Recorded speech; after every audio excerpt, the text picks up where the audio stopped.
Hey, what's up? Wrong person. Hello, Cherry. Good to see you again, man. One simple rule. Whoever pays the most is your new boss.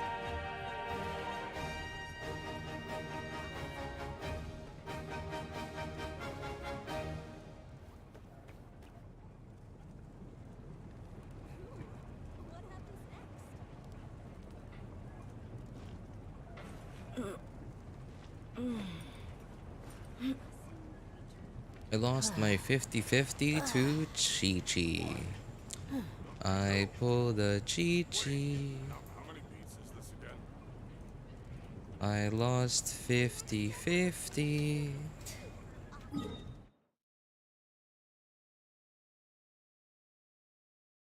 Let's pour one out to the homies.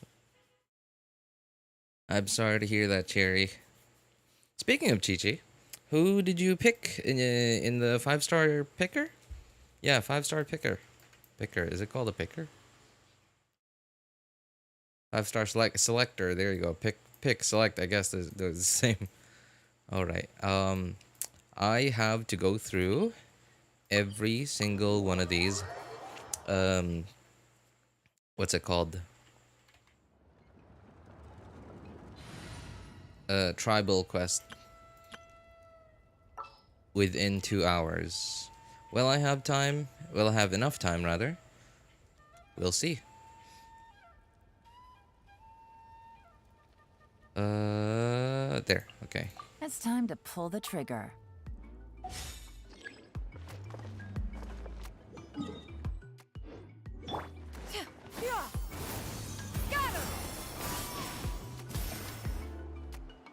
She's not back yet. Hey, let's go check what's wrong. So apparently I was honestly kind of surprised that the two, I guess, big world quests. I guess those were the two big world quests for this. Well, at least the ones that were already just, you know, on the map, right? Like the two blue ones were not as long as I thought they were gonna be. I was pleasantly surprised by that. Another thing though is apparently there's a third one. And like it makes sense, right? Like one for each tribe. Like one was for like the underground stuff. Wait. No. I don't think it was like a tribal quest, because like one was over here. Like if it was here, they wouldn't have. And it was like we were using a lot of like the Tepetlosaur quite a lot. So it would make sense that it would be for this tribe. But I found another one. Like, I was just... Well, I wouldn't say I was bored, but... I was doing... I guess I was, like, I don't know. Maybe not bored, but, like... I had, like, I don't know, maybe, like, 10 minutes. Well, I had like, 10-15 minutes. So I thought, okay, well, I might as well unlock these two teleporters. So I just thought, well, I might as well keep going, right? So I kept going this way, and, like, I found, like, a little quest here for the little guy that we have, and I kept going here, and then I ended up teleporting up here to get up here so that I could fly down here, and then I found like you know, like along the way there are a couple of pyroculuses, and at some point kept walking, found my way to, I think here, somewhere here. Like, just a random quest just started, and apparently it goes way underground. Not that one. Like, there's like something way deeper underground under all of that. I was very surprised by that. So yeah. So there is apparently, yeah, hence the title of this stream. So there's so much more.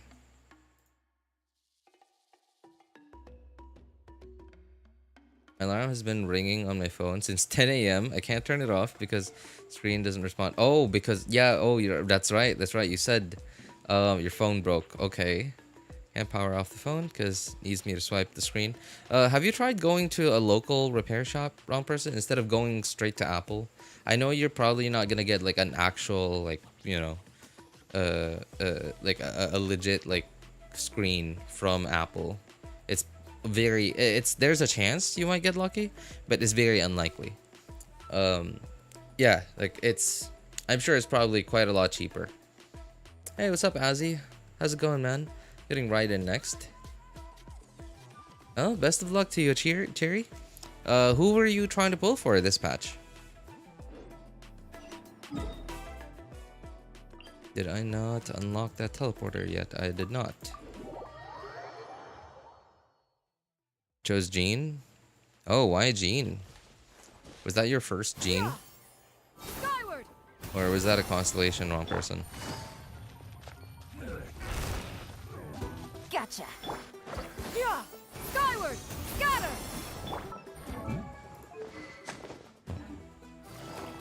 Don't mind if I do.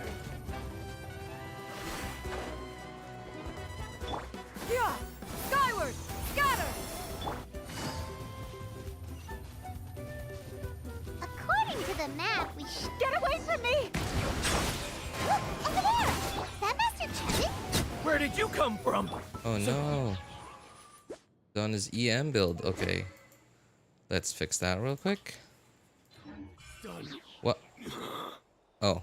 It just Well, they forced didn't me. put up much of a Just fight. forced me into the dialogue. Thank you. Saved by...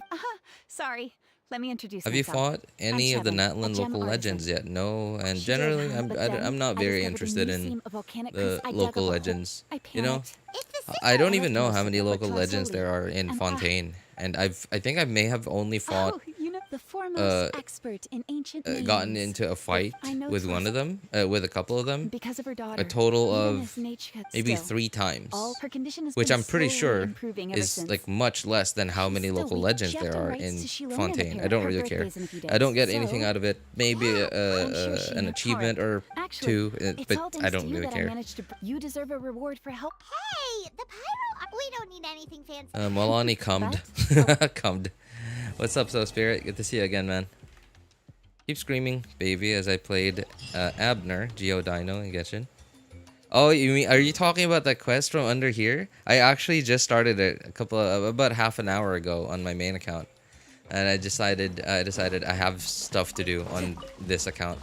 I'm on my friend's account. Time to go.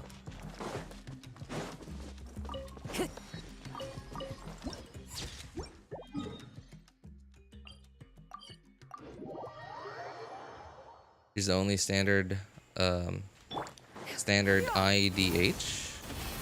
Oh, I don't have. Okay. Oh, that was a good choice in my opinion. Can't be Ichi had to give up. Let's go. Mualani then. made exploration Do you so mind much watching easier. Still not used to her fighting, but exploration so much easier. Really? You know, So Spirit, I was actually almost 100% convinced into trying to get at least 1 copy of Mualani.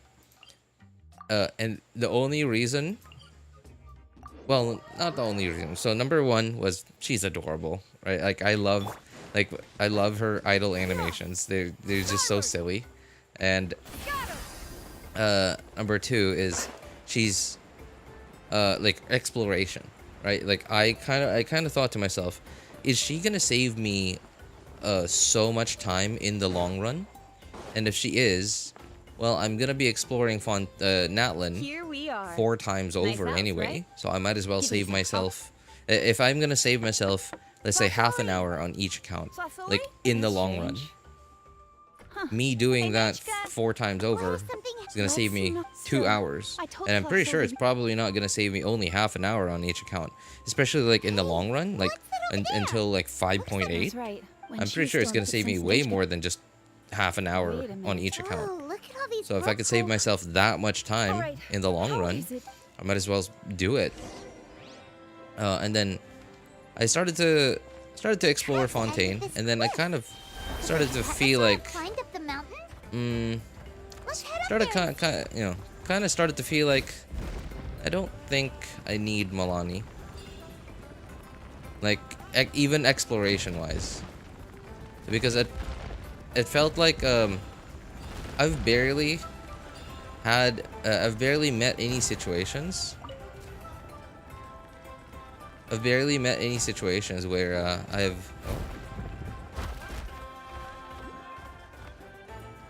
barely met any situations where I There really is a Tapetlosaur up What's here. the word I'm looking for? Might not be hey, It took me such a long time to explore a certain That's thing, Kevin's voice. where I needed like a Koholosaurus. Well, guess this means we should what? Like maybe Tapetlosaur once or twice. Whoa, hey, don't run, But other than that, like I don't like saving 5 minutes here. Probably not gonna net me a lot in the long run. Yangu, come here. Mualani's Oh, idol naughty literally a again. Fortnite dance. Oh, did you? All right. Sorry. I got Mualani's weapon at 6 PD. What? She said she just, She ended up. There was She's one so quest, hot. like the underground quest, Don't worry. the underground world quest, down south, She jumps over. Seeing how she is in the now. lava area, Hey, which cheer I up. think do Mualani appreciate could have that you saved tried. me Wow, why'd you probably maybe Well, 10, it's a 15 blade minutes in total. demonstration. But that was mostly make because it was my techniques used first to make run I through first of met that her, quest, then and I she just laid had just no like the idea sales about pitch, like the didn't she? layout of the place. Like Word of I mouth didn't isn't get always like a reliable. handle of like the where I words, should it's go the here and perfect there, and gift like for how a to gift. get there quickly and more efficiently, etc. You But as I deserve keep it. doing it over and You over said again, Kevin, don't you I'm start sure out- like I'll Well, find then, like my footing in that you go. place, and like Lochka should be well by getting a now. Mualani isn't let's even not gonna get save me ahead that of much time in the long ourselves. run Hold on. anymore. You never know. You do. No. Used to no, play no. Sucrose National the And most. then Just tried out Shogun Shangling. Shogun Shangling Overcarry has become a Also, new favorite. if you don't mind Shogun tossing, I Shangling dropped it when I was Overcarry? tried. Just leave it to me. Like Overload Thank you. team? It was nothing. Do you have Chevreuse? Yangu, I'll have Chevin contact you once. Maybe we'll. There's more Nightland characters coming. They have some movement in their kit too. Oh, I'm sure they do. Anyway, see you around. Kinich becomes after. Spider-Man. Yeah. You know, Lochka, I still haven't gotten used to the what's it called? Yumkasaurus? Yeah, the Yumkasaurus's movement. It's still it's still quite janky for me, and like really, I don't know. I guess I'm just not very proficient at it just yet. So, and I get the feeling that Kinich's is gonna feel a lot more, what's the word? A lot easier, maybe. A lot more like it'll come a lot more naturally.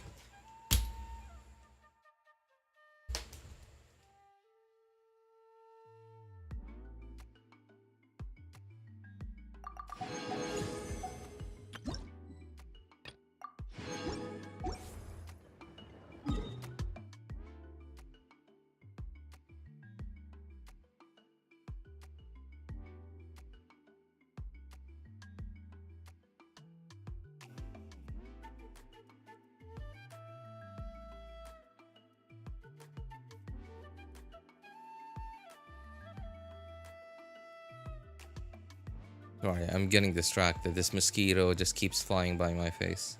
And the room's dark, so I can't like keep track of it. I can only keep track of it if it's like between my face and the monitor.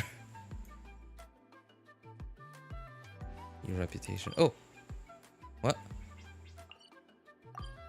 Wait. Can I? Oh. Oh. Huh. Okay. I guess I only need to do the quest thing? What do I need to do?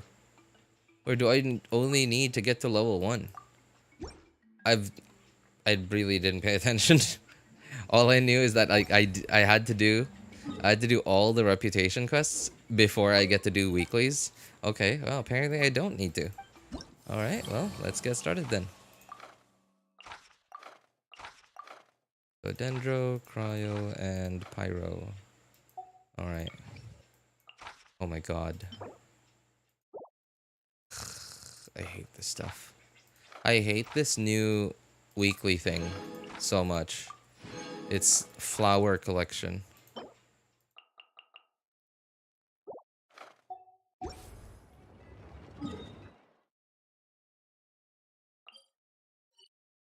Oh my god, I hate this so much. Okay, hang on.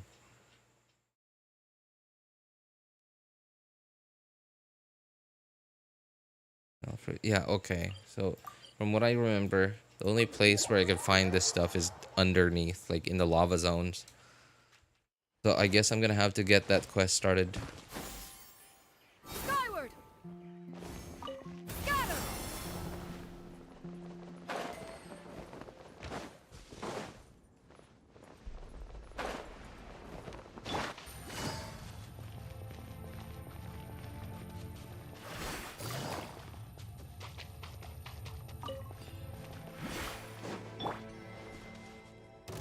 Hey, what's up, Ems? How you doing, man? Silence! Busted.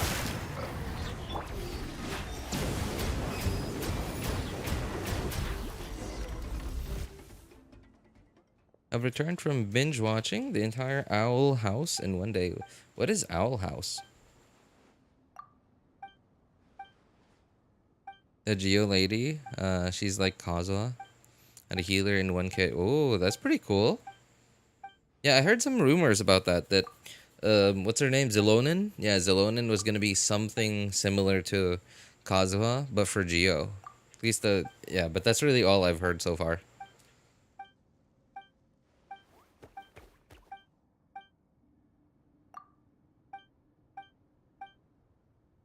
You know, I appreciate that, like, they put in so much effort, like, to make the Saurians so adorable. Like, for example, if you're possessing like a Saurian and then you walk by other Saurians, there's like, huh, and then, like, especially the Yumkasaurus, like they look like they want to play with you. I just wish that they went the extra step. They took the extra step to make it so that, like, there's like there's like an interact button that you could press, and then, like, it would just like cycle through randomly between different, I guess, like, ways for your character, or rather the Saurian that you were possessing, to interact with them. And that would have made it so much more, I don't know, like, so much better. Man, I hate it. Okay, I hate it. This lava. Okay, you know what? Actually, you know what? I don't hate it. I actually appreciate it that they made this lava hurt so badly.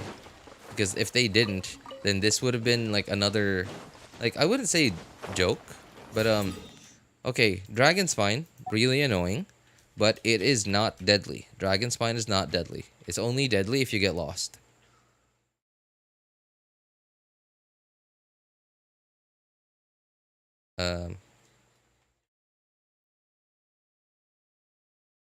Lava Land? What do I even call this thing?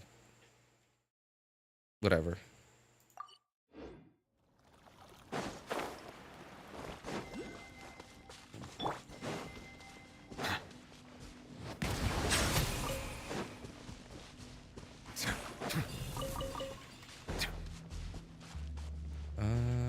Where's that thing? There.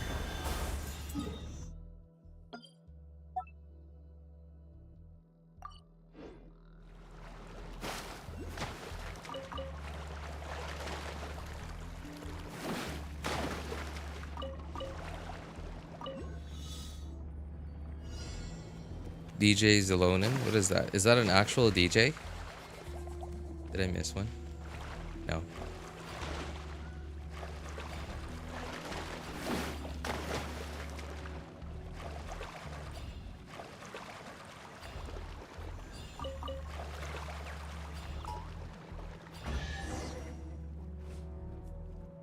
And Farina walk on it. I haven't tried, but I'd rather not. Even if Farina can walk on the lava, it really wouldn't matter. You'd just be dead in a few seconds. Hey, what's up, me? Long time no see, man. How you been?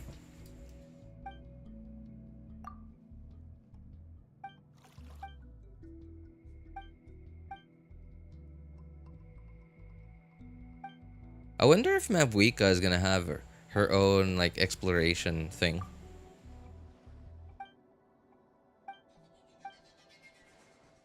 She can, but she'll burn. Well, so, how do you know that? She's a DJ? That's her job description. Oh, I see. She really... You know, I never would have pegged that. Because, like, just whenever I look at her character art, she seems like... Do we have a character that's already like that? Okay, she seems like a mixture of, like, Zhao and what's her name? To me, she seems like, looking at her character art, she seems like a mixture of... Oh my god, I'm sorry, buddy. Didn't mean to hurt you. a mixture of Zhao and Sayu. Like, you know how Zhao is always like hanging out on like on top of a roof or a building? Like he's always in the air. Right? He's always in the air, and Sayu is always sleeping, right? Like she's not like sleeping because she's slacking off. She's like sleeping, but mostly because she wants to get tall. What is this? Does this have hydro? Oh, it does. Cool. All right. I think that's just needed 10. Only I could just find that thing. Where's that thing? Yep, there it is.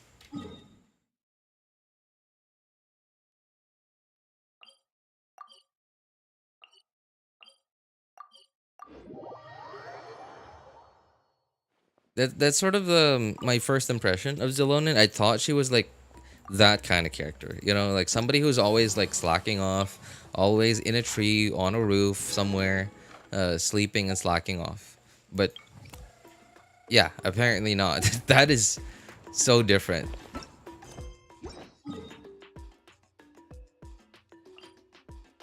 Okay, what's this one immune to? I guess I'll find out when I get there.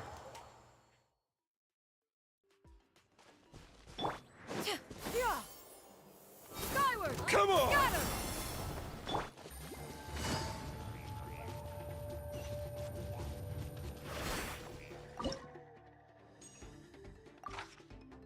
Immune to cryo, alright.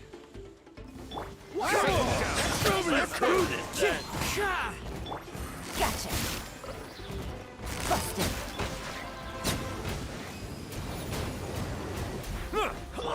Wind strider.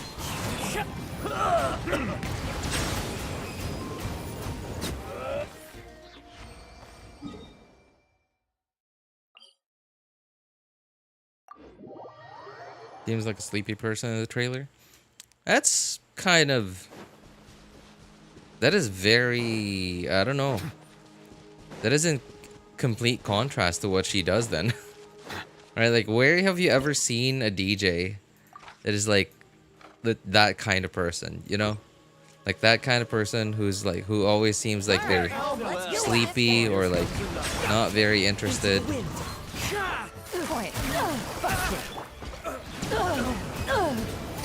I will stand down. There's a tear in my robe.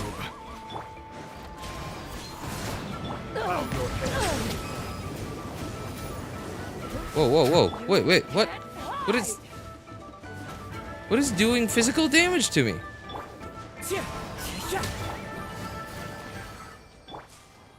What?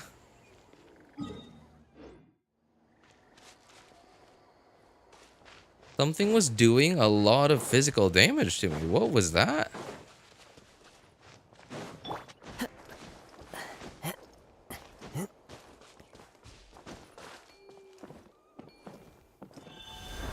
Don't mind if I do. Silence. Don't mind if I do. Let's do this then. Quietly now. Settle down.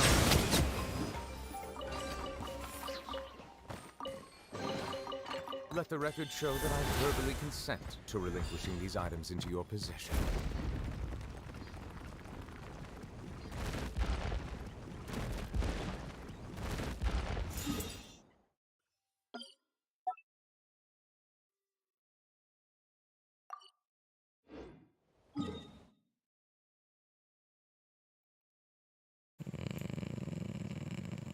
Oh, there.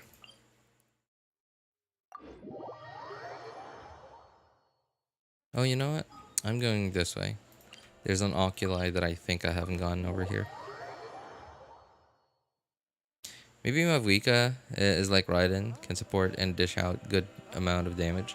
That would be cool. That would be cool. I mean, I'd be interested to see a more unique kit, but I also wouldn't mind. A kit that I'm familiar with. Wait, did I already get it? Oh, I guess that was it. Okay, never mind then.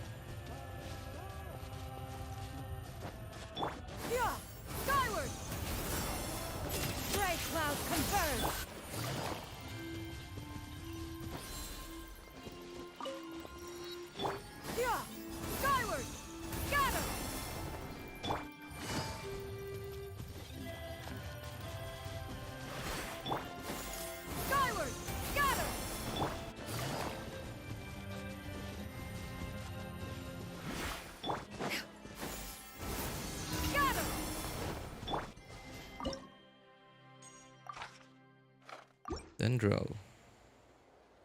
Bow your head. Wind strike. Busted. Gotcha.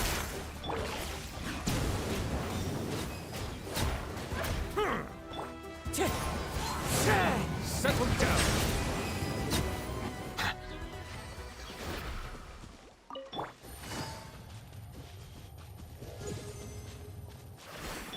Yeah. Skyward.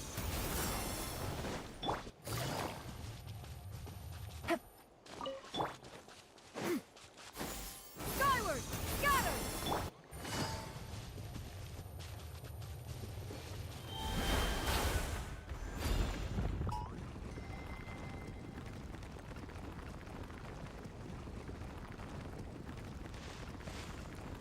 Hey, what's up, Nathan? Good to see you, man. How you doing?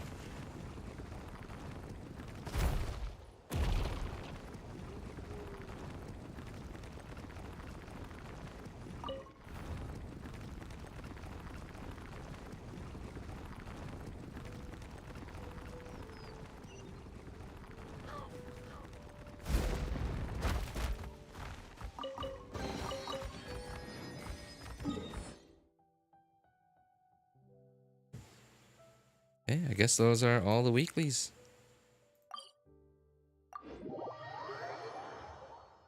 Mualani's like S tier, but not SS tier like Nivelette. Oh yeah, yeah. Mualani's pretty good. Mualani's pretty good, like combat wise. Oh yeah, that's right. That's another reason why I wanted to get Mualani. No, I didn't say. Maybe not wanted to get her, but I thought about wanting to get her. Yeah, because on top of the adorable idle animations, the potential to save myself a lot of time in the long run. I like she's also quite good in combat.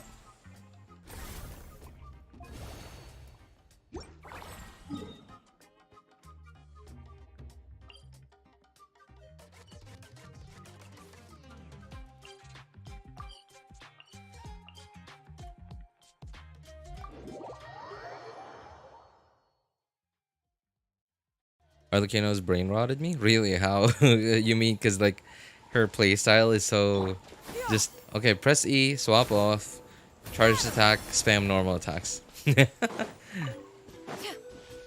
that why?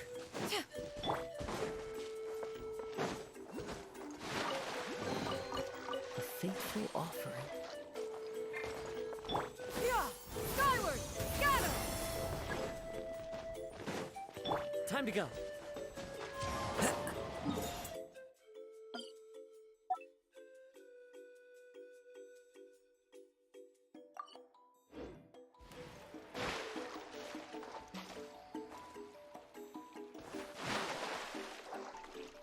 Nathan, you alright, man?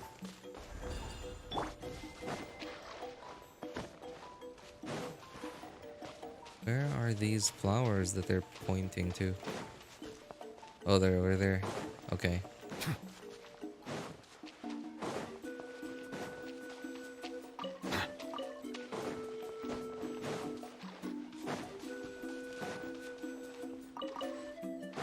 Where was that oculi in a pond here? In a crate?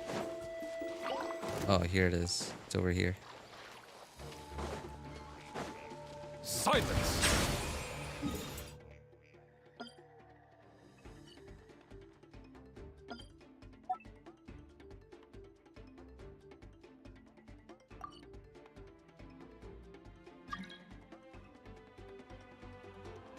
Mualani timing so narrow? What do you what timing do you mean? Is that a precious chest? Or is that one of those green ones? Bow your head. One of those green One ones. with nature. Busted. Quietly now.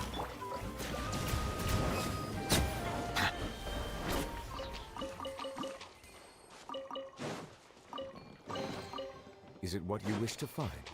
Hopefully the excitement of opening a treasure chest has at least made it a worthwhile experience. Skyward. Scatter.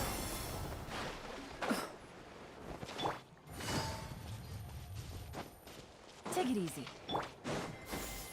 Skyward. Scatter.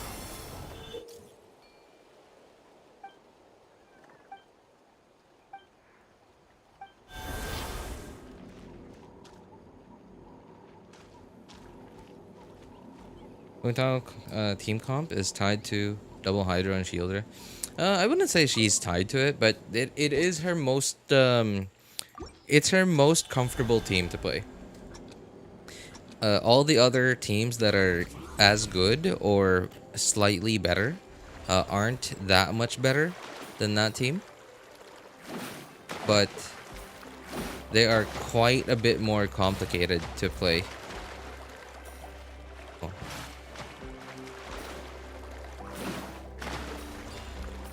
Like for example, imagine this team.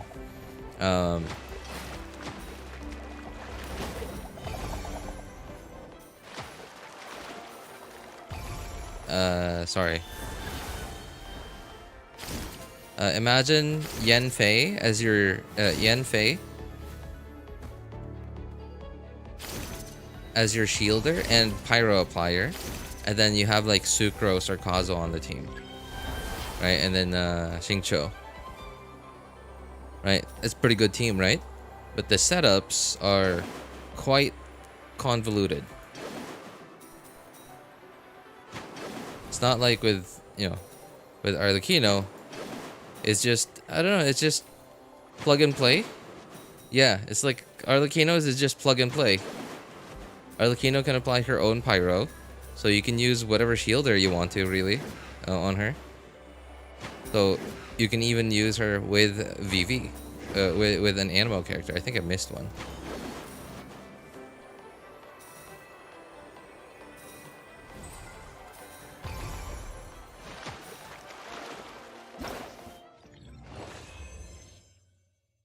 I did miss one. Yep. Okay, it does say S tier, so... Alright, I guess that's fine.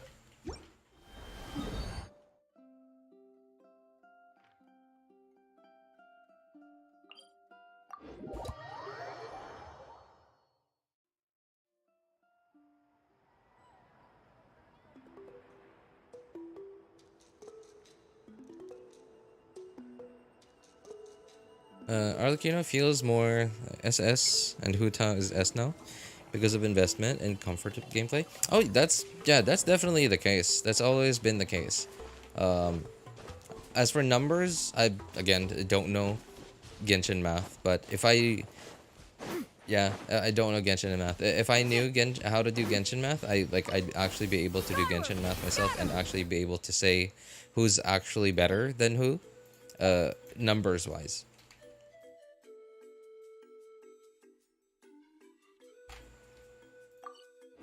But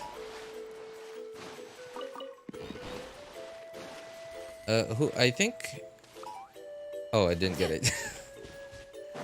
That would have made me so confused later on. Okay, thank you.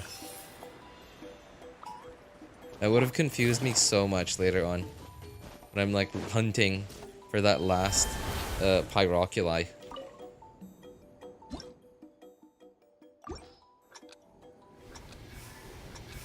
Like Hu Tao, I think takes quite a bit more investment. Like not resin wise, I think like, no. Yeah, you know what? I think Hu Tao does take a bit more investment resin wise to get her to a similar level to as Arlecchino. Like for example, Arlecchino can be run with an attack percent sans, or sorry, goblet,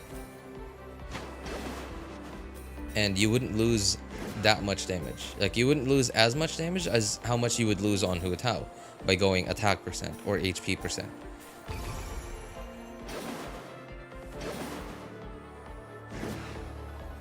And Hu Tao gains so much from having an EM sans because she is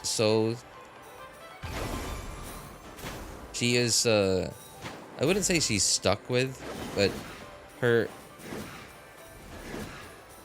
sorry, hang on. I forgot, like I already talked about this before,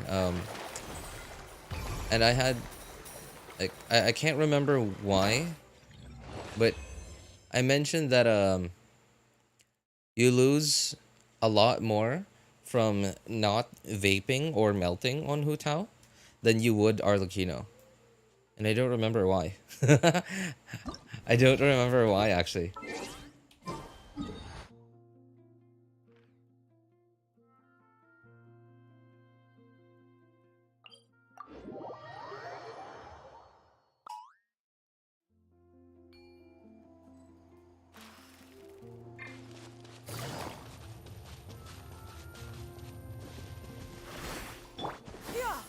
Skyward! Scatter! Investment and comfort gameplay. Yeah, that's right. So, now, and, you know, resin-wise, I think Hu Tao takes a little bit more investment to build. You know, from being, just because Arlecchino is a little more flexible when it comes to the main stats, main stat options. In that regard, like for example, you know, like I said, Hu Tao loses quite a bit more by going attack or HP percent goblet than Arlecchino does. And on top of that, so the investment in effort, like how much effort do you have to put in to get close to, or at least get close to their maximum potential. And I think you have to put in quite a lot more effort into getting to Hu Tao's maximum potential, or getting close to it, than you would with Arlecchino. Because like Arlecchino, okay, you press E, then okay, you already have your pyro application, right? So you can easily put her in a team that relies on VV, right? Whereas with Hu Tao, if you want to put her in a team that has VV,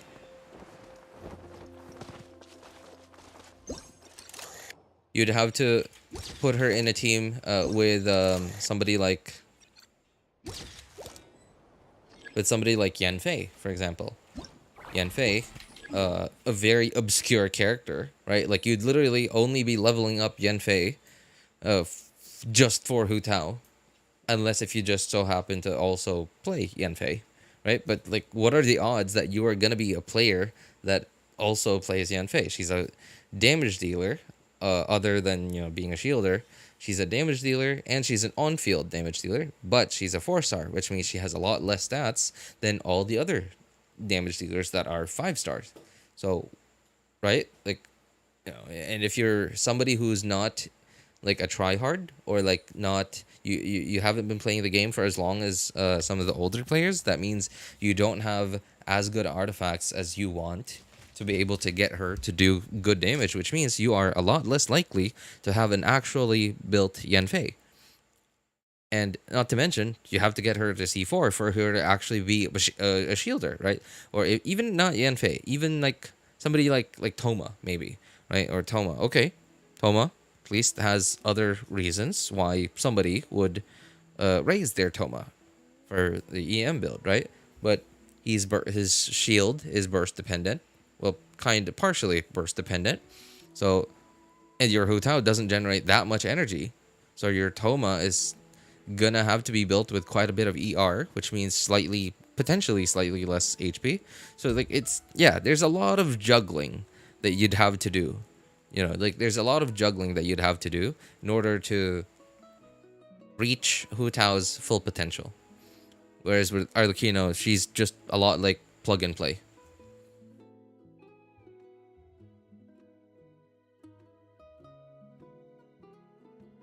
My friend has Yanfei that does 10k normal attacks. Yanfei's main source of damage is from her charged attacks. She is not very easy to use, but she is rather very satisfying to use.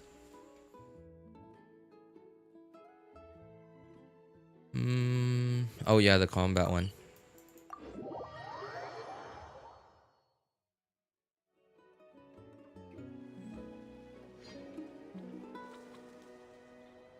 I even invested with Hu Tao, but I've never used her since I got fathered. You know, yeah, for quite some time now, I have been expecting to bench Hu Tao. For like when the day comes that I get Arlecchino, especially if I'm able to get her C1.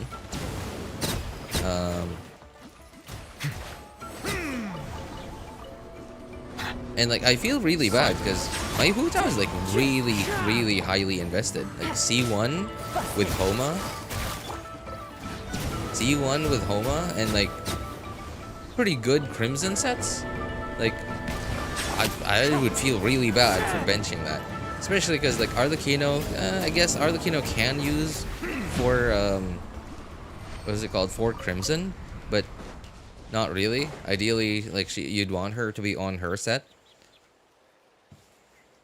So I don't know. It's gonna be a tough pill to swallow, but I might have to do it.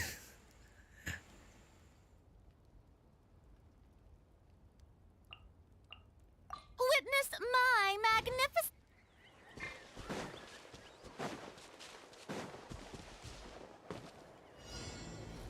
I barely invested into Hu Tao and gave up when I was 1/3 of the way after I got Arl. Feels bad, man. Feels bad.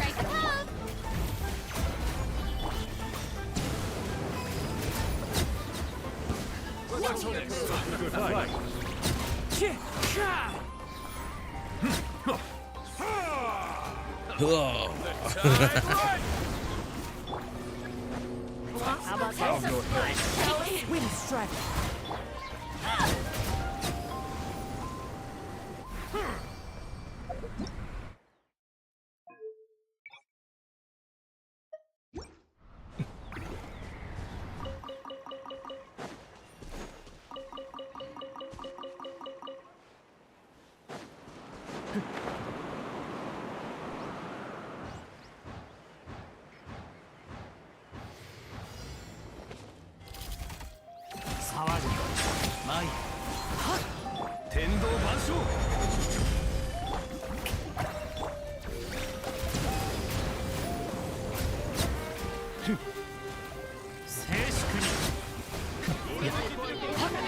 I really like that they give us this like this Animo Vortex after every fight. It's so, I don't know, it's so helpful. Not only does it group up the next wave of enemies, but it also groups up the loot. It's so awesome. Like I wonder if that's why they gave us the Vortex thing, like just to make it feel a lot more satisfying to play than it normally would be. Than it normally would.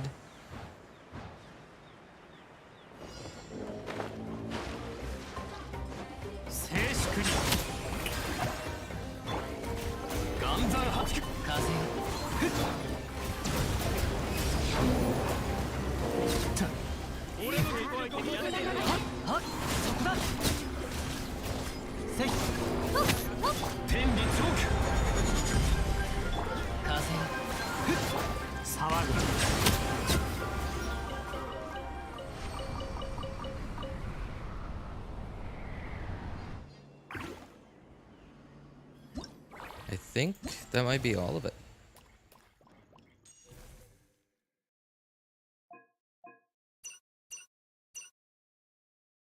Yep, I think that's all of it.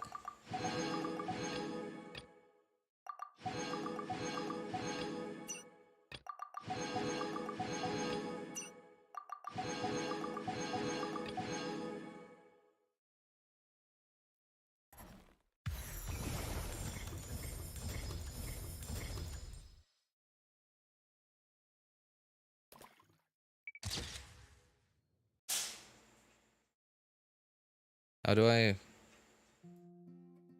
share this thing and get that 20k?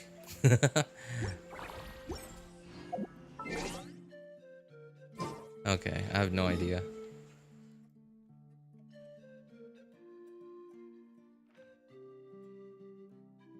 Hey, where was that?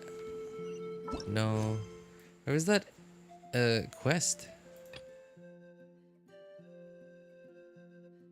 Is that this? Oh, this thing. Yes, okay, there it is.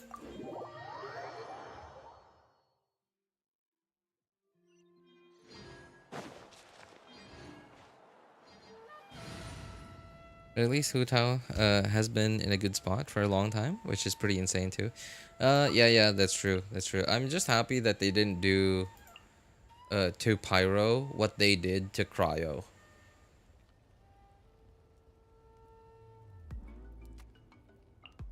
仕掛けに不備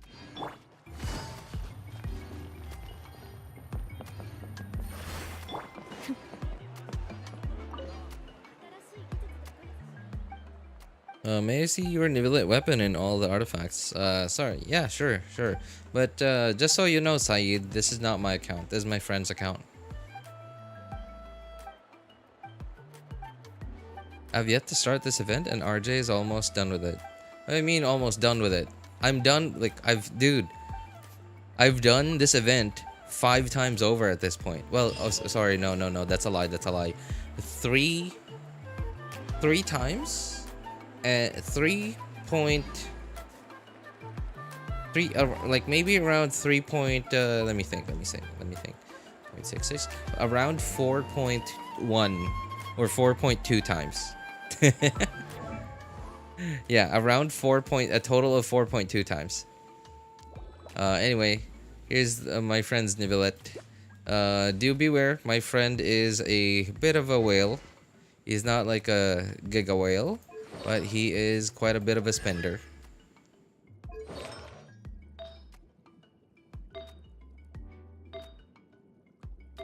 He doesn't buy resin though. He doesn't buy resin with Primo Gems. But he does get the battle pass all the time. So he has a little bit more resin than your average F2P.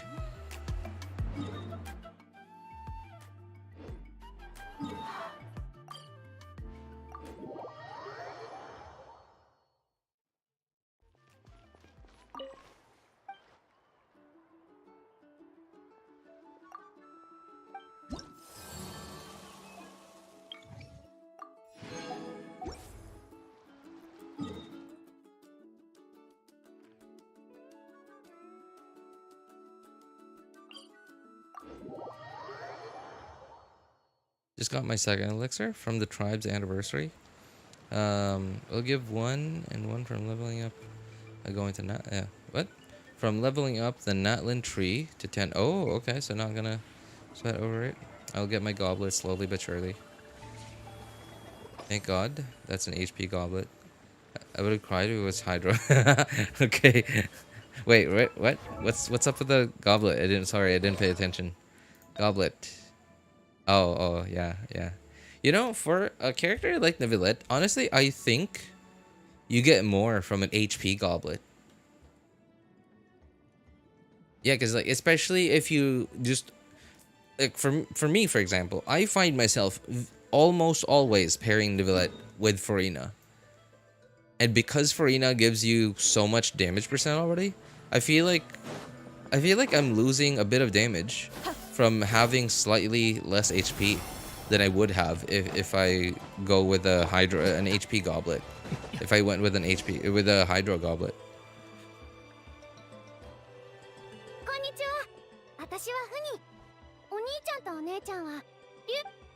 You do get for more from HP goblet? Yeah, because like I have noticed that because like my I think, well, I don't remember which ones, but 2 out of my 3 accounts have Nivelet on a Hydro goblet just because it has, you know, like, and I want to switch him over to an HP goblet. Now, and mostly because I feel like he could be doing a little bit more damage with an HP goblet. But I just don't have a good HP goblet. That's why I just have them on Hydro on 2 out of my 3 accounts. On top of that too, I also have prototype Amber, so I don't feel, I don't think I'm losing as much damage as I would be because I have a lot of HP. I have a lot of HP from prototype Amber too.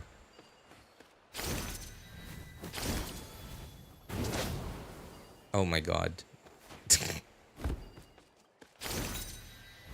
See this? Okay, this is what I. All right.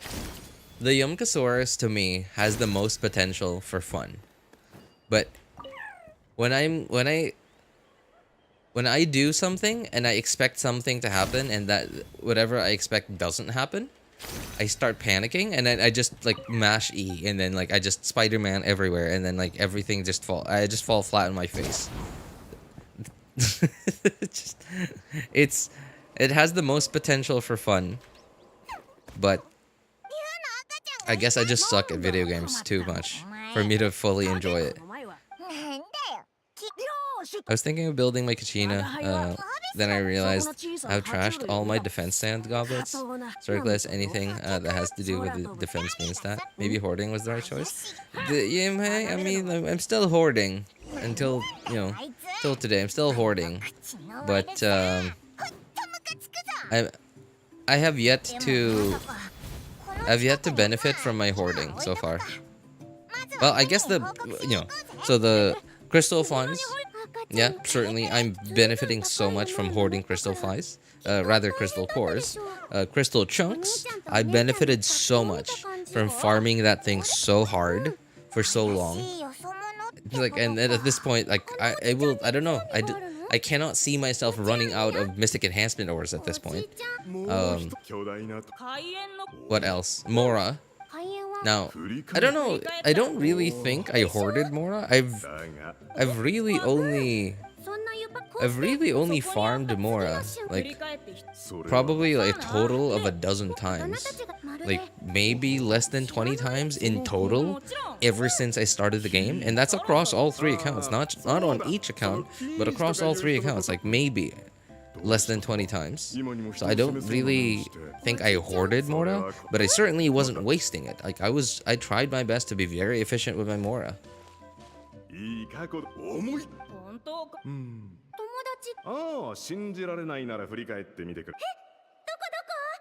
I always strongbox every single day. Everyone probably has a different experience or a different perspective about this, but for me, I find myself having a lot more luck with the artifact strongbox when I do them in bulk, and that's why you almost never see me strongbox, because I do not strongbox until I have no choice. Like when my artifacts are just like when I look at my artifacts in here, and then like I scroll down, and then like okay, I have a few 5 stars that have potential that I need to upgrade, and I don't have any 4 stars anymore. That's the only time that I will strongbox.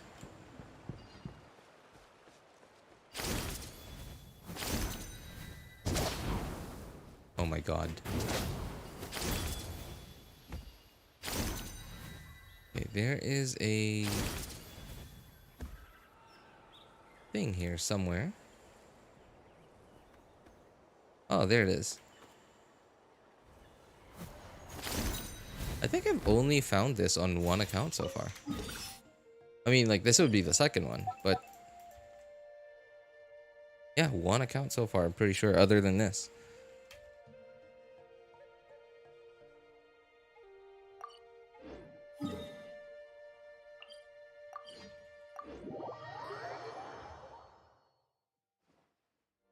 I'm always extremely hungry for upgrades. You know, I think you might end up wasting more that way. Wrong person, because what ends up happening is you end up all like a lot more often than you would. Like more often trashing artifacts that you already have. Like the artifacts that you have to feed it into something that has more of a potential. And then sometimes you might get an upgrade, and more often than not, you're just gonna barely get an upgrade.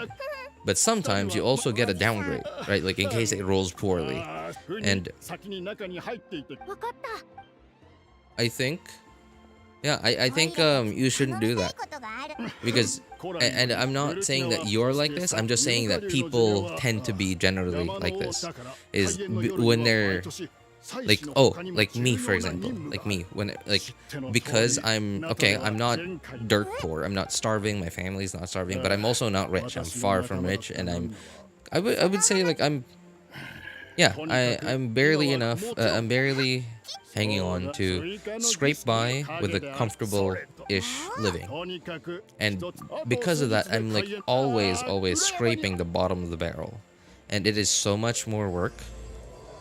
It is so much more work than it should be. But I often find myself, whenever I feel like I've gotten an upgrade in life, it's always like the tiniest upgrades ever. And sometimes it'll only feel like an upgrade at the moment, in the moment, and a little bit later on, it'll feel like nothing happened. So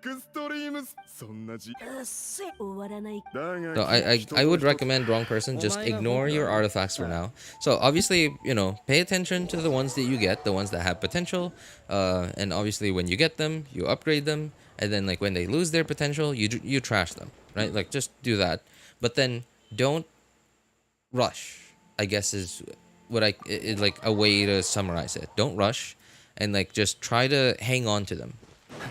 Hang on to them, and like sooner or later, like 3 months down the line, you won't notice. You'll have a bunch of artifacts that you kind of just would forgot. You know, at that point in the future, 3 months, 5 months, 6 months later, like you'll just notice that, oh hey, when did I get this artifact? Right, and then like all of a sudden you'll have an upgrade.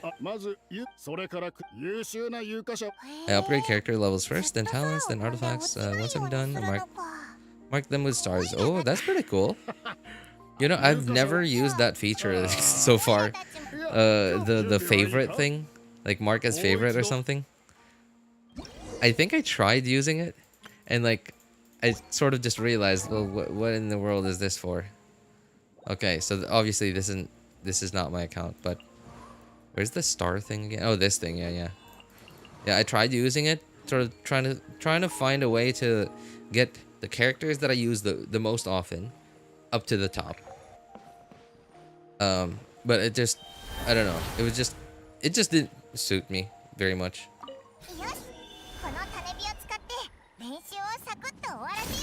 Oops.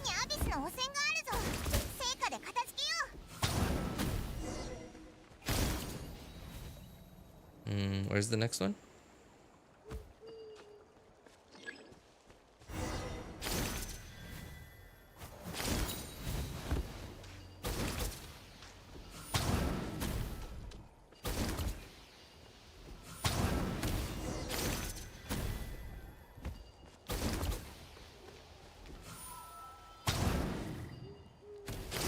Oops.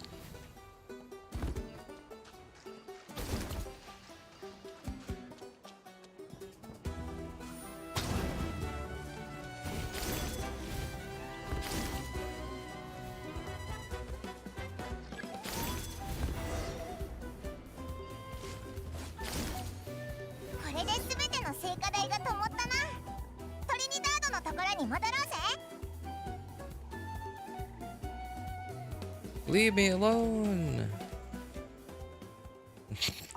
Akira.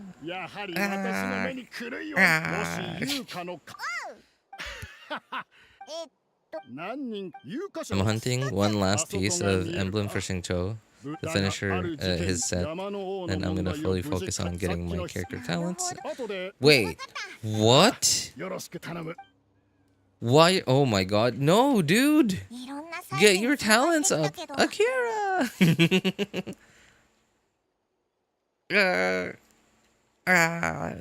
Leave me alone! You know,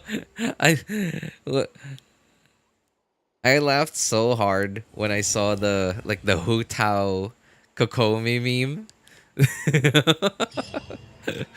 Like the Akira Hu Tao Kokomi meme. I laughed so hard. Like I watched it over and over again so many times. Just I don't know. Like I just found it so funny. And it was just perfect too, because so Akira, pretty old anime movie, right? Pretty old anime movie.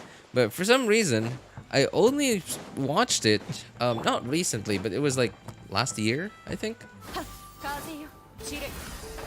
And it was like super fresh in my mind because like I watched it like maybe 2 months before that meme came out.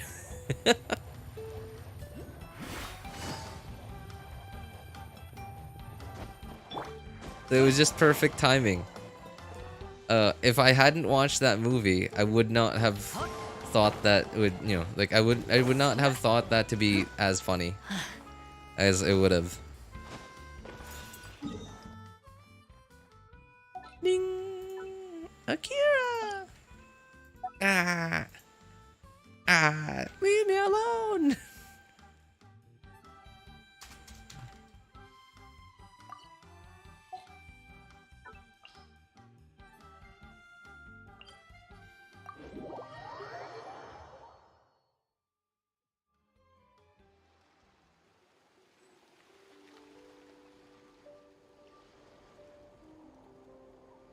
I'll be waiting to 2 new elements in Genshin. Waiting?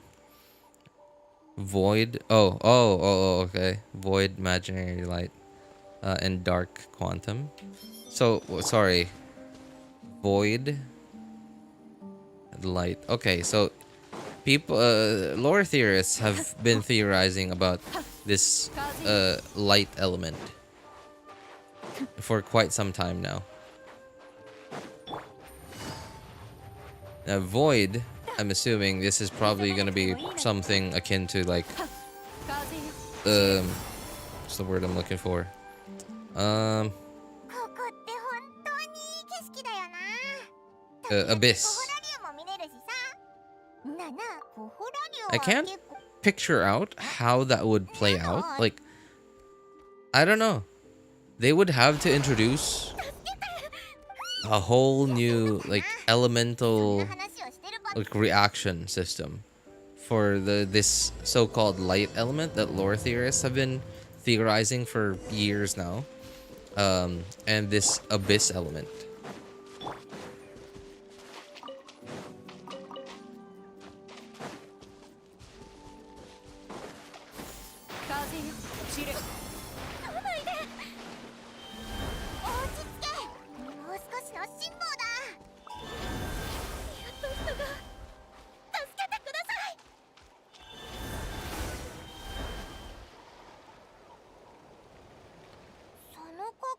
I managed this 36 star with my level 5 to 6. Oh my god, level 5 to 6, dude! Dude. こちらはヴィランド。あれなん No, man. 君たち Dude, you are shooting yourself in the foot. You've been shooting yourself in the foot for so long. お見苦しい Being ところを stuck at level 5, お level 見せして 6 しまいま talents. した優先のし神秘のしええ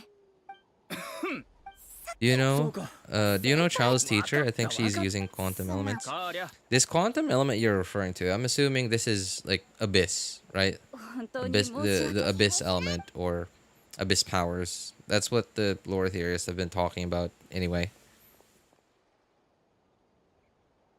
Okay, so あんな二人がチームを this is 組んで not an exact math, wrong person, but it's more like a general 不思 average. 議な場所を探索してきたんだし Um, それも全は聞こえ having a fully built character at level 1 talents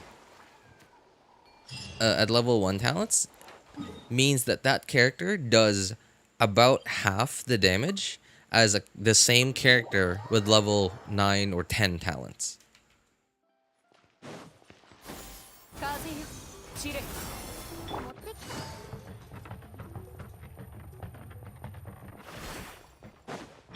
行こうしそれ Remember, your talent multipliers are a multiplier, just like your crit damage. Yes, your crit damage is one of the last multipliers to be used, but the initial multipliers are even more important than the last multipliers. Like, just like how... Okay, and that's why, on an attack scaling character, you level up the weapon first. You level up the weapon, because you get so much base attack from it. And the base attack is where the attack, all the attack percent from your substats, your main stats, and like everywhere else you get attack percent from.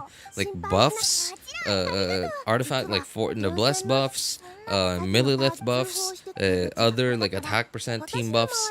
That's where all that attack percent is calculated from. ずっと計画を実行なるほ So ど the initial, like the early multipliers, including your talent multipliers, is they're really important. 相手の結婚のモラはさ Spare me the lecture, I'm getting on it. I'm sorry, man. I had to give the lecture a little bit. Just, I mean, it wasn't just for you. I know you're smarter than that, but it's just that you were probably. I guess I get the feeling that like seeing nice ratios in your stat menu is nice. Yeah, so like I understand why. So it was more. It was partly for you, but more for other people who might not realize this. ドイツが詐欺師かな。 Increase is like a 10% damage increase at base. What is wrong? おっと、騙されるふりをしに来たんだったな。そうだな。神秘の島にある数えきれないほどのお宝って一体何なんだろうな。 You know, my throat kind of feels a little uncomfortable. In the last couple of years, like maybe 2 or 3 years, I've started to feel like every time I eat junk food, you know, like chips, if I can only eat up to a certain amount, which is quite a lot less than how much I used to consume like each time, like when I was much younger than I am now. And by quite a bit less, I'm talking about like somewhere around half or less. Like for example, way back then, like when I was much younger, like 5 years and more ago, I used to be able to eat like a whole like big bag of chips on my own, and my body would just not, you know, like wouldn't matter. I would just be happy, and then like nothing else, just continue on my day. But nowadays, if I eat even half of like those big bags of chips that I used to eat all on my own, back then, later in the day, like about 2 or 3 hours, or like about half a day later, my throat starts to feel uncomfortable, and it feels similar to like a sore throat. And depending on like how much I ate, if I ate like so much, then it might eventually it will end up becoming a cough, and an actual cough, not like a cough caused by a cold, but an actual cough that's like caused by an infection in my throat. But if I ate, if I didn't eat so much, I ate a lot. If I eat a lot but not so much, then it would just be discomfort for like, I don't know, maybe like overnight, and then like by tomorrow it'll be fine. And I don't know how to feel about it. I mean, like I realize I'm getting old, but man, I am getting old.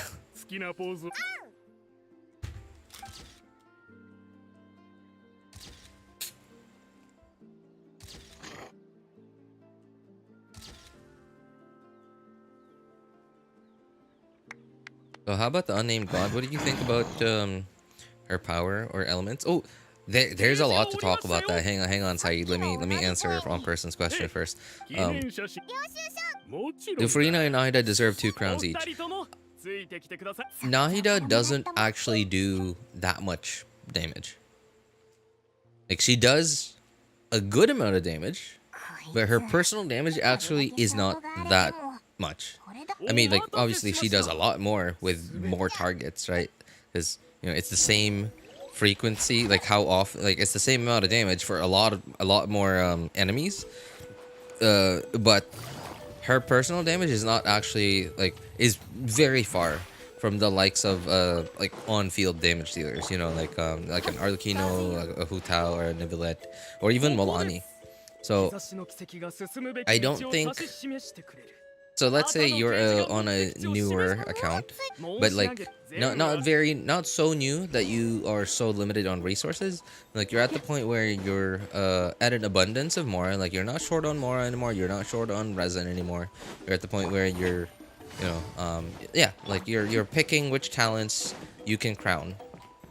I think I wouldn't prioritize Nahida's talents. And same thing for Furina. Because Furina doesn't actually do that much personal damage. And not even just the personal damage. Obviously her burst, right? That's the buff. But I don't think the difference between a level 9 buff and a crown buff on Furina makes that much of a difference. It makes a difference, but not that much of a difference. To where I think I would prioritize other talents, like talent like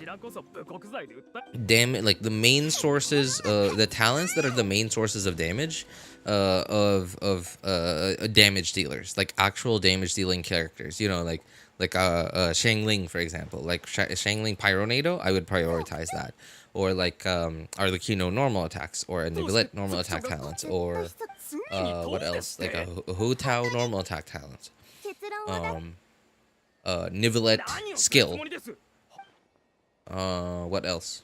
Yeah, like I would prioritize those talents over over something like over my supports.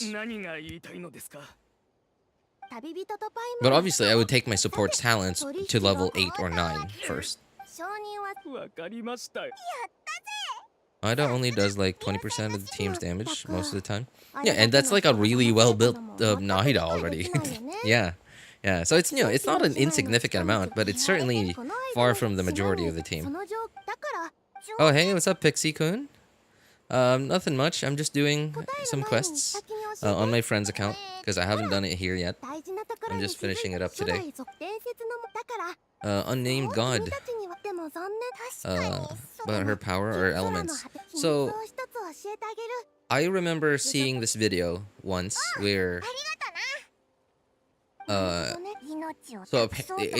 they pointed out how the unnamed god's other arm seemed to have like these like, okay, I forgot how they look like, but it didn't look like her other hand. Like her other hand was just white and like clean and stuff, but like her other hand wasn't. And it seemed like it seemed to have this like dark / purpley pattern thing that I don't remember exactly how it looks like anymore, but they pointed this out in the video. It was like I think it was Wei. Yeah, I think it was Wei, like WEI's video from like a long time ago that I watched.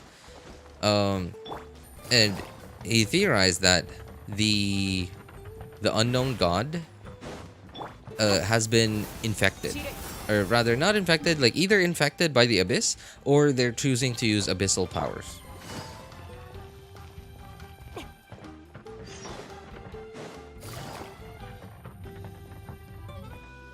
So, yeah, and I'm assuming, you know, because they're from Celestia, I would assume that they'd be using some kind of, like, celestial power, or I don't know, like maybe the light element or something, right? Like similar to what the Traveler twins were using at the start of the game.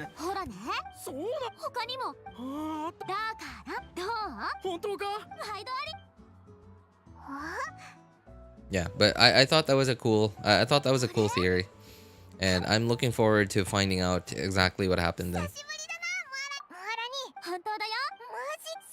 Did you pull Kinich on the...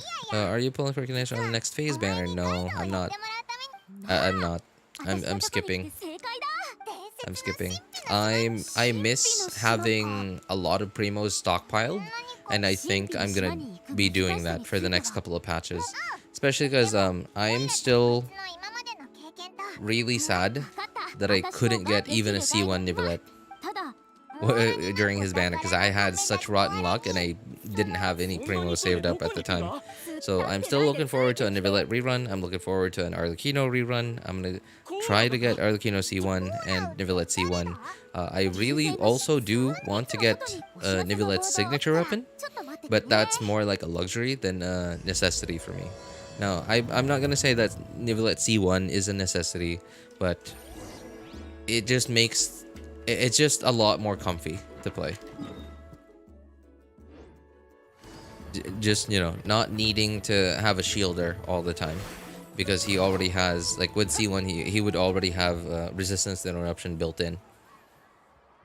Using the Abyss doesn't make sense though, because the God's voice line said the arrogance. No, excuse me, sorry. I have to quote that. The arrogation. She didn't say arrogance. She said arrogation. The arrogation of mankind ends now. And now, okay, I'm not going to claim to understand what that word means, but I do remember from some lore theorists video from a while back, they explained that arrogation is not arrogance. And Abyss was mankind's Conria. Conria's punishment. Abyss. 俺にとって仰せあそこに あいつ 他にも依頼がある You know, I have my theories about this. それはと 知ってる Well, I mean, like obviously, you know, it's more like a crackpot theory, more like a shot in the dark kind of theory. Because obviously, I don't do like any research, especially like you know, in relation to these like actual lore theorists who actually go around in the game reading like all the different text and books and stuff. So like whenever I have my own theory, it's more like a shot in the dark kind of theory. お前の先生が嫌いなのか If you pull Kinich, how about his artifacts? What do you mean? Are you asking me what his artifacts are going to be, Syed? Because I'm sorry, I don't know. Like I don't look at leaks, so I don't know what he does. I mean, I kind of do. 本当に神秘の島にたどり着かないことうん Yeah, well, I guess I do, but I don't know like all the other details yet because like it was explained to us like what he does in the 5.0 special program, but not in 100% detail. But I'm willing to bet it's probably going to be the same set as Mualani's. The 40 crit rate the 40 crit rate Natlan あ set. の変なやつだ変なやつだと It's such a universal set for Natlan characters. Anyone who has like the whatever the Natlan characters have 一緒に行くって件については to be able to proc the 4-piece set. 言い換えれば一緒にこうこういう状況ありゃ帰りのモラは君の一人でもストップ外交迷惑そんなことそれじゃ僕の依頼を I was gonna write arrogation, but it wasn't sure if it was an actual English word. Apparently it was. Apparently it is. And in fact, the only reason why I even know that it's an actual English word is because of that lore theorist video. Like him pointing out that because like this whole time I really just thought that arrogation was just a fancy way to say arrogance. But apparently not. It's a different word. イエラチ私の名前はエラファスです。わかって八重用の手依頼をいくらぐらいするモラのことは心配しないででも5本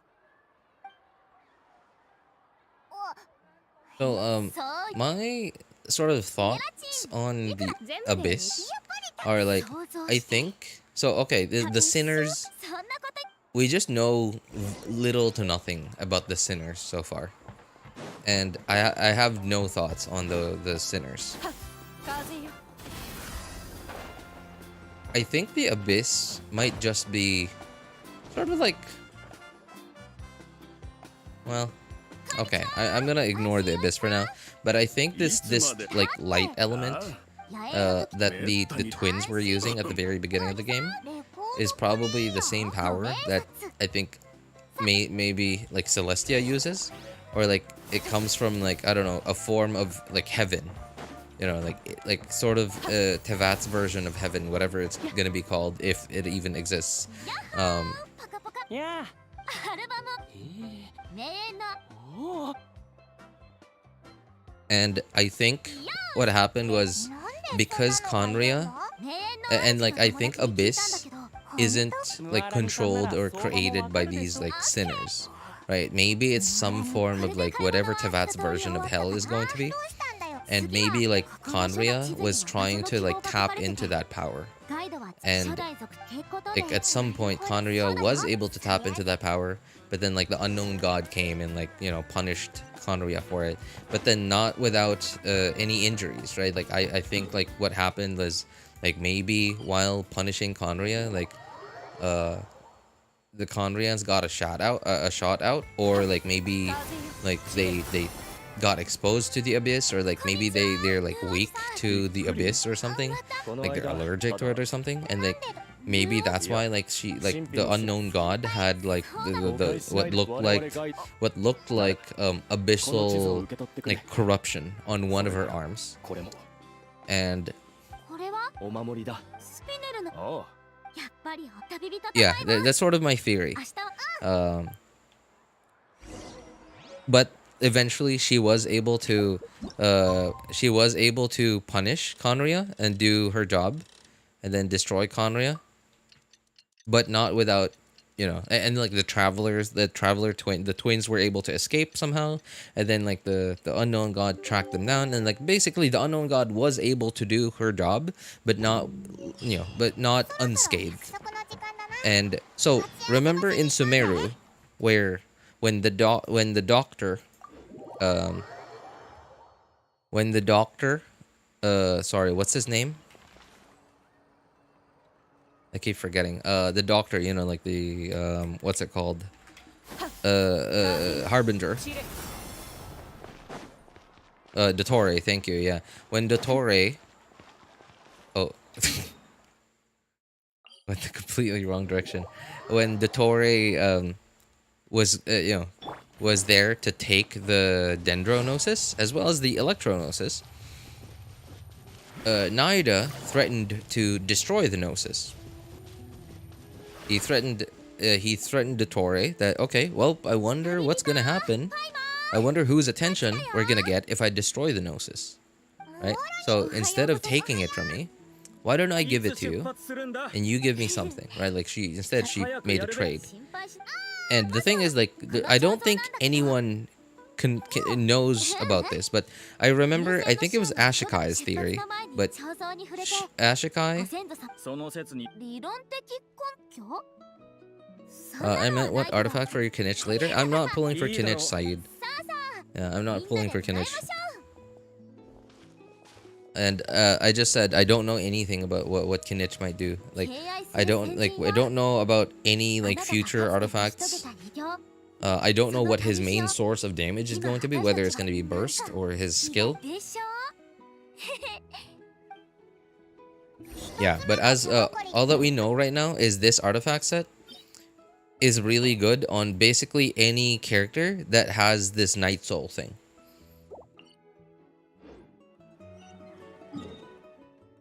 So, I don't remember how Ashikai came up with this theory, but she theorized that the sustainer of heavenly principles is sleeping, like is sleeping or in hibernation or like in a slumber or like in a cryo sleep or whatever, right? Like that they're not awake, and it sort of makes sense, right? Because if they truly were awake and paying attention, then it's possible that they would have noticed what Focalors did to the throne, right? And destroyed the Hydro throne, right? Like, wouldn't they have noticed that, oh, hey, like, the 7 thrones, one's missing, right? Like, wouldn't they notice that immediately? So I think the sustainer of heavenly principles is sleeping or in hibernation, and it's possible that if my earlier theory is correct, that maybe she sustained a bit of damage by being exposed to the abyss, and hence why she had like what looked like abyssal corruption at the very beginning of the game. I think maybe she is in hibernation trying to recover from that.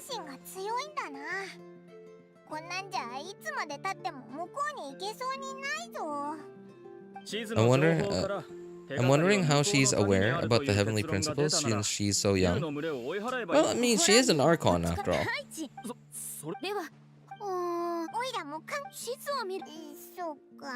She is an Archon, and I'm sure she can just sense the power, or I don't know, really. Like, but I would be very surprised if an Archon didn't know about the heavenly principles.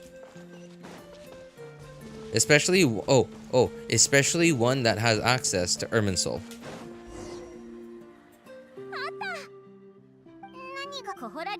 It is also referred to as the God of Wisdom. That knowledge of the heavenly principles came from Irminsul. Wouldn't Nahida be aware of the fake sky being a part of it herself? Maybe the fake sky thing is also not in Irminsul, right? Because I mean, right? Like, okay, たちの視界に入らない things that よ are うにね deleted from Irminsul get deleted from everyone's minds. What if so if so I remember hearing this one theory as well where like the current where the current Irminsul is not the original Irminsul. Like maybe there was like another Irminsul from before that, or like maybe this Irminsul maybe there was no Irminsul before. Like either that this is like the Irminsul that we have now is something that Celestia made when they descended and like came to conquer Tevat or something. And they created the current Irminsul, and then like they decided what would be in it, 思ったよりたくさんいる and then like how everything would be. これじゃ Either あ that 難 or しいな there was no Irminsul from before because like maybe the world just didn't need an Irminsul like when it belonged to the Vishaps. And so I also remember hearing about this theory that remember the Loom of Fate mission or goal whatever the Abyss's goal is like it's called the Loom of Fate something, and some of the theories are that this Loom of Fate thing is them making their own Irminsul. And remember what Dottore is doing? Like remember that short cutscene of one of Dottore's variants, copies, I don't know, clones, was like 多分 I don't know if it was a dream or if it was a vision or like whatever, but there was this clip somewhere that like one of Dottore's clones was burning a tree that looked like Irminsul. Right? So like 確か if you think about it, 写真を 光でこ burning down 光っちゃ Irminsul, うかもしれ okay, that's not what the Abyss is doing, but that is what しかも what a Harbinger is doing, aka you know Team Saritsa, Team Cryo Archon, カーレさん つい and meanwhile the other team over here, Team Abyss, is trying to make a new Irminsul. 一見 Now, from what I understand, like so far, we haven't seen any connection between the Saritsa and the Abyss. The only connection that we've seen of them is mostly the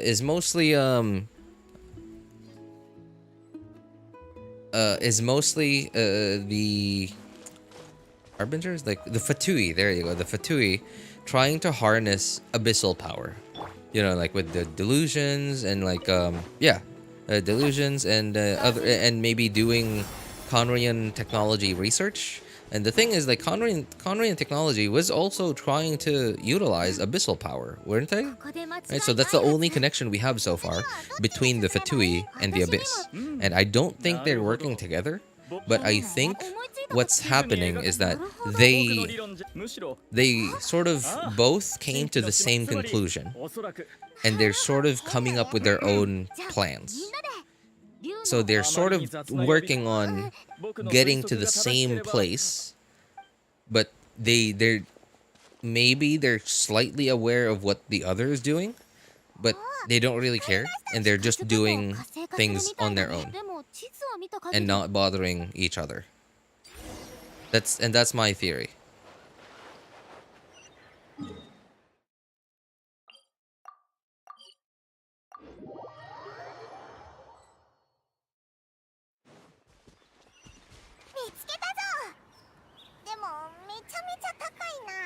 Amateurs are not really a team. They have their own goals. Yeah. They have their own personal goals, but at the same time, they're also, of course, following the Saritsa's will.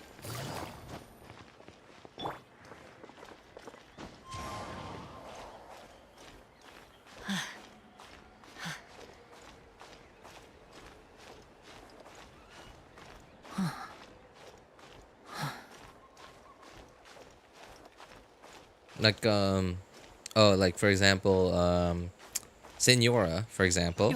I don't think Senora had a big goal. Like I think she just wanted revenge on Venti. Because from what I've heard, Venti is the one responsible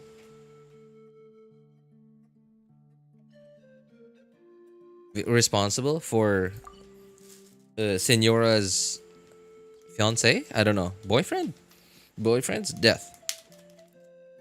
And that's why Senora was, I don't know, like she seemed to have beef with Venti when they met. What's the Tsaritsa the god of? I don't actually know that. Yeah. That's actually a good question.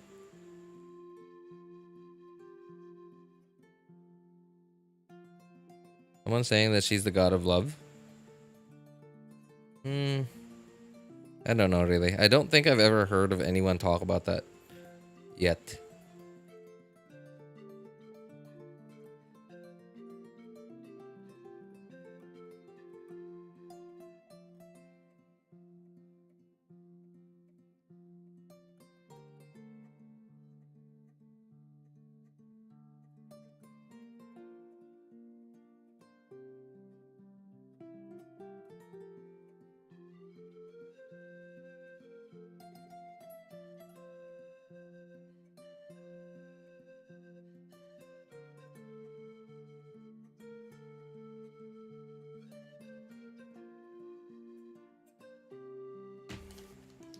Venti insulted Senora when they met, and I kind of support Senora punching him because of it. So maybe they're on bad terms? I don't know. Because, like, maybe, I don't know, like, who knows, right? Like, it's possible that maybe Venti was just doing it so that it wasn't... Because remember, the Traveler was there, right? And Venti is the mischievous type. Like for example, I don't know if you've watched Danmachi, but like if you have Danmachi the anime, if you have watched Danmachi, there's a character there called Hermes, which is, you know, in Greek mythology the god of like the messenger god. And I don't know like why, but his character in Danmachi is like that of a very mischievous kind of character who knows a lot more than like anyone thinks they know, and they have like a lot of secrets, and they sort of hide it behind what seems like mischief. And I think that's exactly what Venti is in Genshin, in Tevat.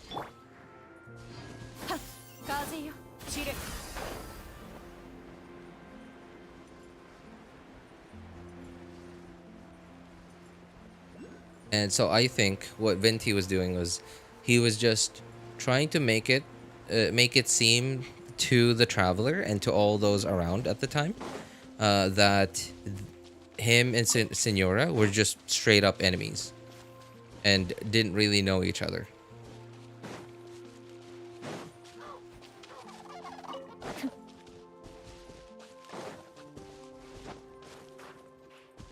And who knows, right? Like, who knows, like, how Venti got Senora's fiance killed?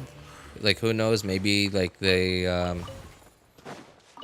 sent them on like a mission or something, and that mission was like really important, or I don't know, like, and maybe it was fully justified why they went on that mission, and maybe that's how quote unquote Venti got them killed.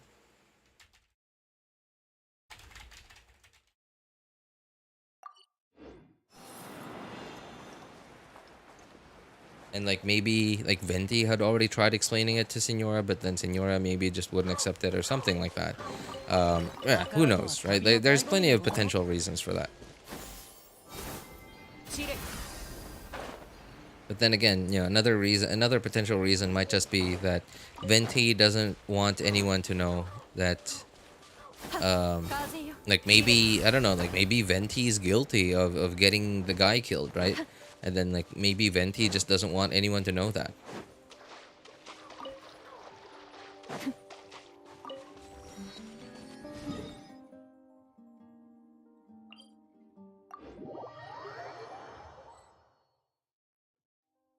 Oh, hey, what's up, Mr. J? How you doing, man? Venti had no reason to insult her, especially because the one that died fought for him. Yeah. Mm-hmm. Yeah, yeah, that's true. But then like there were the two potential reasons. I know I'm stretching here, but like I'm just trying to think of like a potential reason why Venti would insult Senora, and those are the two reasons that I can come up with. But I'm sure there's probably lots of other reasons.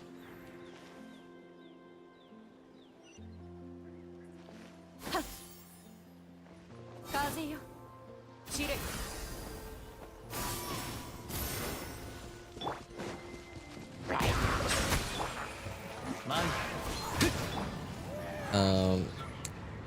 Yeah, so basically, I guess one of Senora's goals was just to get back at Venti.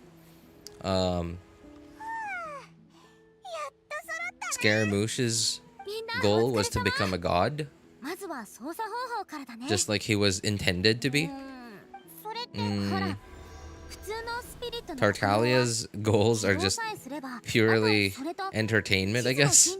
He just wants to get stronger and fight the strongest people. 君もそう実際に操作 It's too late. We already know Venti is what?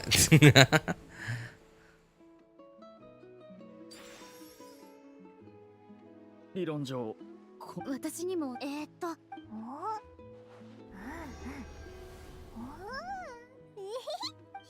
し切り替えてほしいタイミングちょっと待てよ心配しないであんな高いところをめっちゃ Really like Venti's voice line in that cutscene. Stuck with me till now. Beauty is a waste when the beholder has no taste. Oof. そうだね You know, that's 気をつけ okay. Now that you mentioned that voice line, that kind of stinks. Beauty is a waste when the beholder has no taste. That's a pretty good insult right there.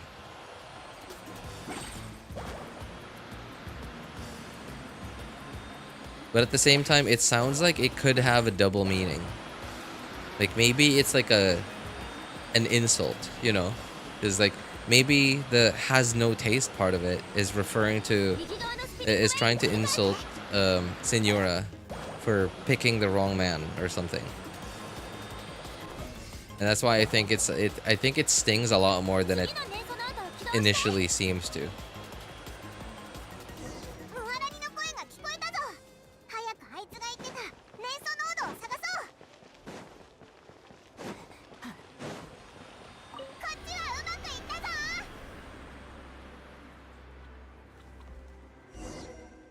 Cloud's goal is to revive the ginger race and take over the world.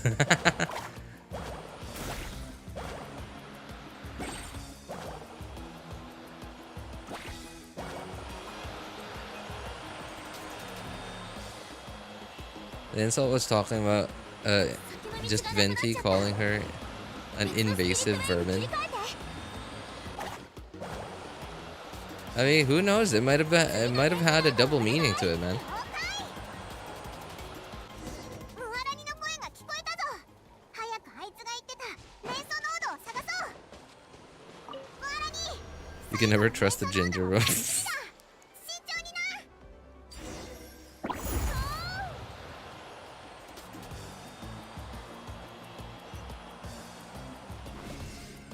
Or it might be also referring to Senora as someone with no taste, like for example, deciding to follow the Saritsa despite being from Mondstadt. But then again, I don't think Venti would take any offense to doing something like that. Like he doesn't even govern his people, right? Like he, God of freedom, right? So I don't think Venti would take any offense to something like that. I think it was like a double-edged, a double meaning kind of insult. Like maybe he was trying to rile up Senora, like trying to tell her that, well, that guy, remember that guy that you said you loved and died because of me? No, he was a terrible dude. Like, どうやら you have terrible taste in men, right? Maybe it was something like that. 空が曇ってきたなそうだね Mualani riding the power of the artificial sun. The power of the sun in the palm of my hand. Dr. Octavius. あれを見てうわ水面に Melodia, sorry. I don't get... Is that a reference from something, Mighty? I'm sorry, I don't get it. One of my homies is the only ginger I ever met. I can stomach, and he's still an. Okay. 担当直入あの渦のもし君先理不尽おそらくこのスピードでだから朝今のところなら君との協力お互いしこれは僕お客様がとならこうしよう君が何 そ It's れ the は story in the Crimson Witch of Flames artifact.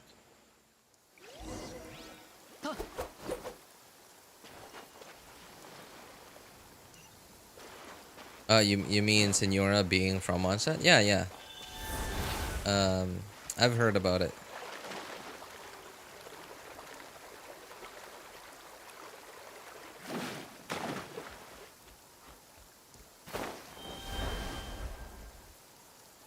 Hey, でかい渦の手私が無茶を言ってる気にしないで無理もなくガイドをするでも進むべき方向の決定 Well, he has a football team 旅人とここからの that ムアラに health. そうだぞ大体はいもうそんな演技がいい俺 There are two teams, 確かになら Melodia and Uzma. Both hate each other. What? ピランドラ戦 I see, I see. 私はおよ So how is Mualani Melodia one of the football teams in your country?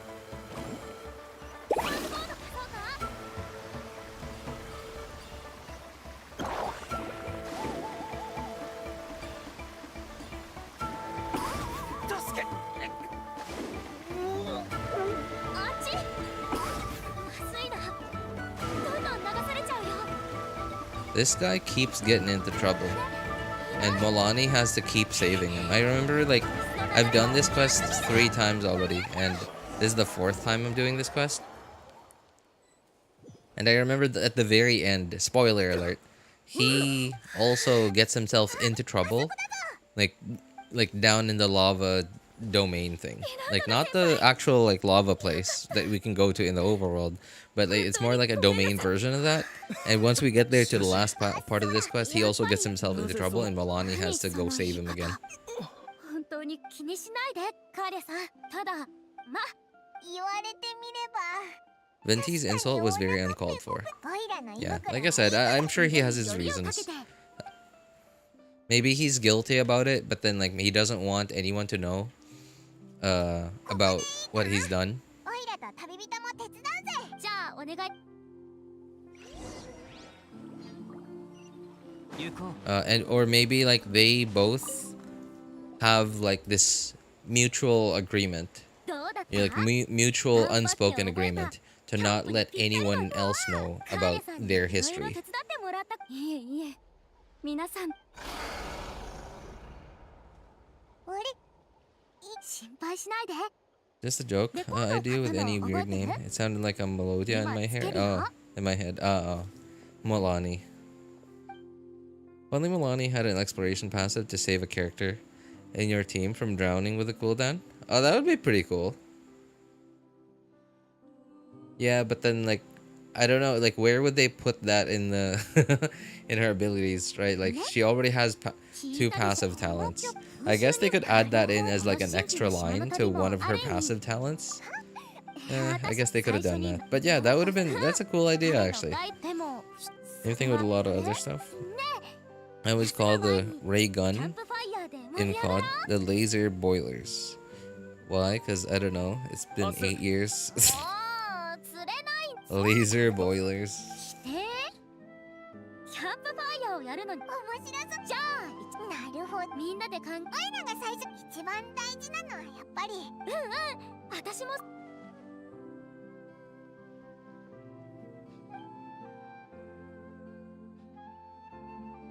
I'm not close to finishing this quest yet, and I'm starting to get sleepy already.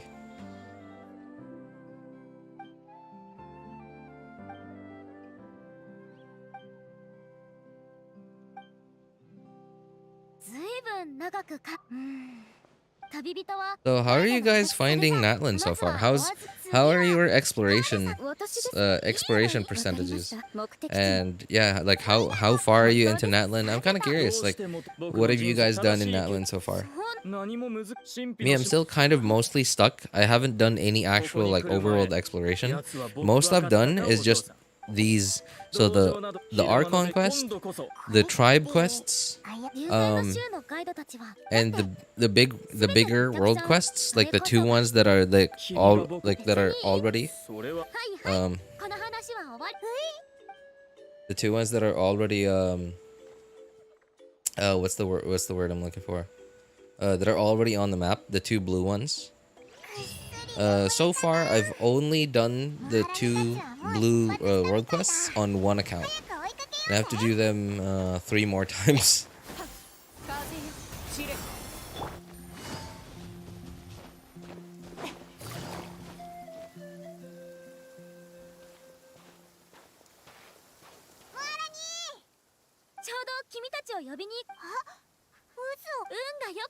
I was just trying to type that. I just stole my line. Wait, which one, man? I only live in domains. I leave exploration and story to my friend. Your friend? Oh, wait, are you saying that there are 2 people that play on your account? You and your friend? If so, that's pretty cool. I wish I had somebody to share in my pain.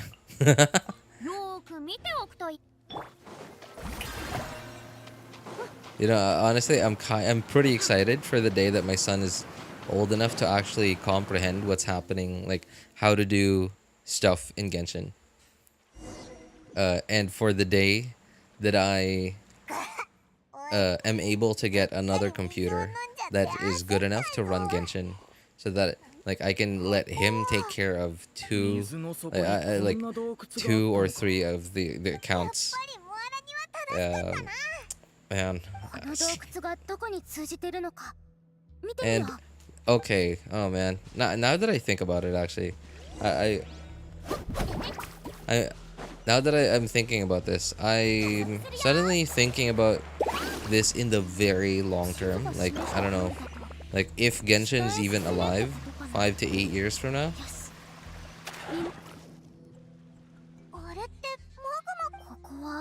I think somewhere along the way, I'm gonna have to decide to give up on my other accounts.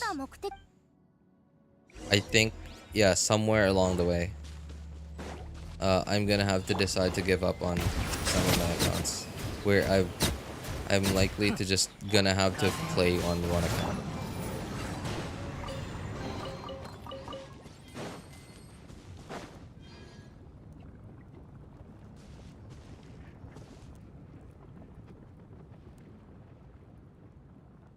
Hope your son doesn't become an iPad kid.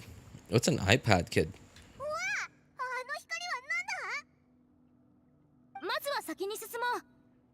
I was gonna ask how you're all liking Natlan.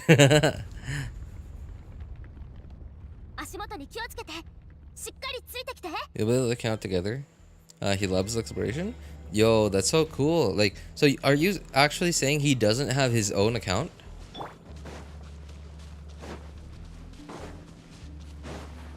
And like you and him have one account. So you own 0.5% of that account and he owns the other 0.5%. 50% rather. Created this account together. Oh, that's pretty cool. That is so cool, man.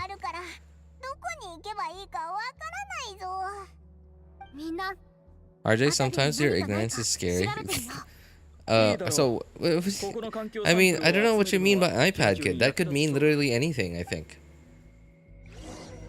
Like, it could mean exactly what it means.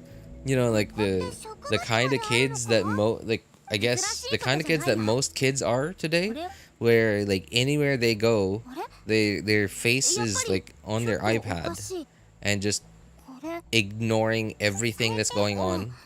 Like you're in a restaurant, you're on vacation on the iPad playing games. Like if that's what you mean, then no, that's not gonna happen. Number one, I can't afford an iPad. And number two, that will never happen because, yeah, I know. I hate kids that are like that. Okay. Oh my god. Okay. あちこちにマグマがあるからか。ちょっと熱くなってきたぞ。このマグマは不安定みたいだから、あんまり長居しない方が良さそうだね。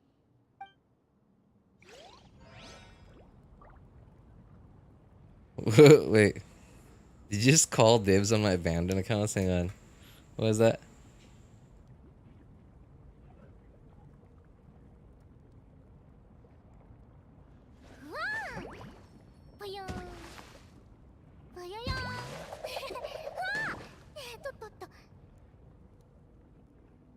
Where is that message? Dibs. Oh, there it is. I got dibs on RJ's abandoned.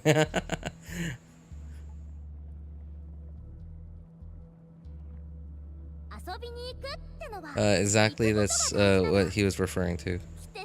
Kids that don't learn to socialize with the world, yes. My bad kid is a child that grows up annoying, doesn't care about parents' authority, and mostly thinks they can do anything with their parents' money. Oh, don't worry. You know, like, I'm sure my son can probably, like, whether my son, no, even if my son thinks that he can do anything with our money.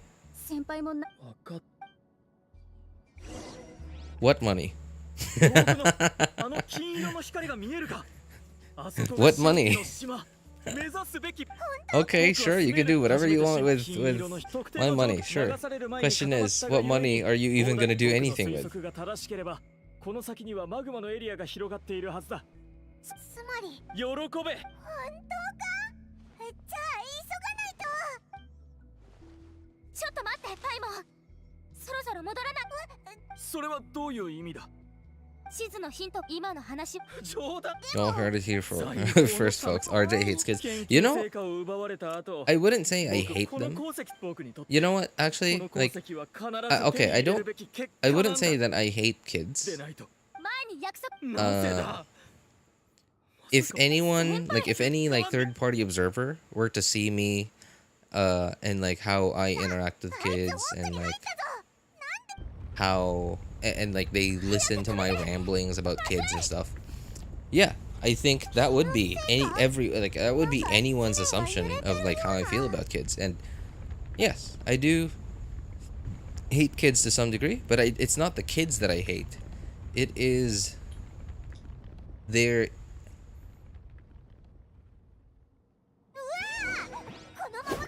I don't know how I would put it. I wouldn't call it ignorance. Oh dear, I pressed E. What am I doing? What am I doing? Okay, there.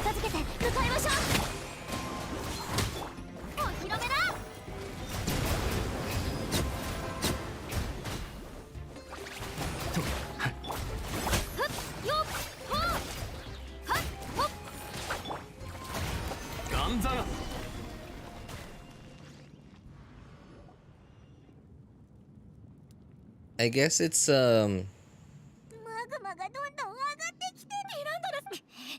know, I think I might actually appreciate kids from a long time ago. Modern kids is what I hate. But kids from a long time ago. Now, I've never met one because I'm not born from a long time ago.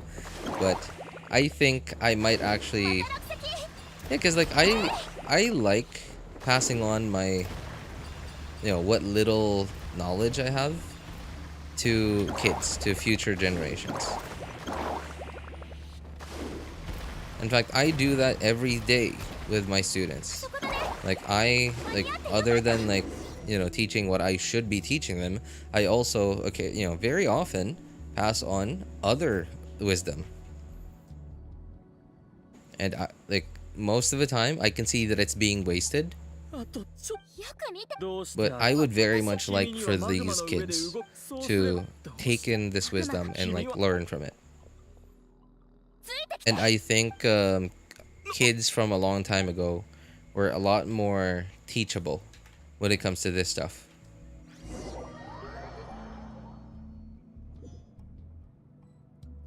ムアラニたちが戻ってきたぞ。ただいま。フィランドラさんって運がいい。 I don't hate them. I just rather they did not. ありがとういたします。嫌だ。フィランドラさん。 No, no, wrong person. He's referring to me. He's talking about me. 先輩は今まで出会った中で今回だってあなたはこれ。やっと落ち着ムアラニ慌てないで。 Kids were in the olden days. They worked the mines. Oh my god. I mean, technically they still do nowadays, but only in Africa. Man, that really sucks, man. You know, like the fact that these like warlords in Africa, I'm sure it's not only in Africa, but that's I think where most of them are. Warlords in Africa take over like towns and villages, and like they take the kids and then get them to work in the mines for the rest of their lives, and they get them to have more kids, and then they take those kids to work in the mines. 次はどこに行けばいいんだ？お、なんか出発つ。 Most kids from 2005 to 2014 were very bad to me. That's why I hate them. The new gen definitely is bad by IRL. They're kind of okay, some of them. They are among the most educated generations right now. By educated, I mean what's the word I'm looking for? Oh, I think this is the cutscene now. Yep, this is gonna be loud. 未来のガイド。君は私にとっても大きかったこの挑戦をクリアした。おかげで私もこの物語を君に伝えられる。君の知る部族の伝説では、私はあなたで一番のガイドということになっているかもしれない。しかし当初、私はむしろトレジャーハンター。Yeah, what's the word I'm looking for? 何も恐れず励んでいた。私は幾度も人が恐怖を覚える。Academically, there you go. That's the word I'm looking for. Yeah. Yeah. A lot of the kids today are some of the most educated generations. Academically. As for ethically, they like I don't know. It just doesn't seem to. I don't see it. I don't see any ethics in these kids. Like maybe some of them, but not really.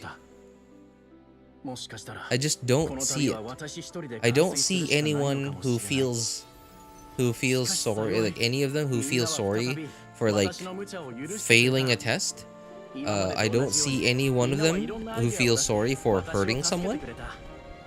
Or I don't feel any of them that feel sorry for breaking something.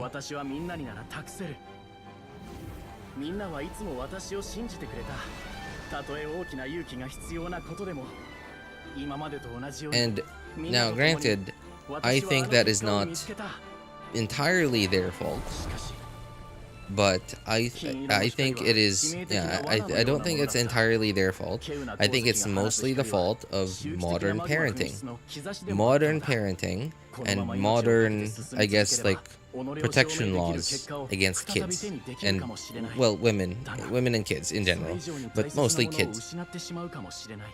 The fact that teachers cannot, school teachers cannot discipline these kids anymore.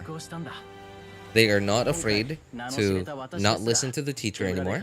They are not afraid to fail a test. They're not afraid to. They're not afraid, and they're not afraid to not be able to answer a question from the teacher if their name is called. And they are not. And because of modern entertainment, like Twitch streamers, YouTubers, social media,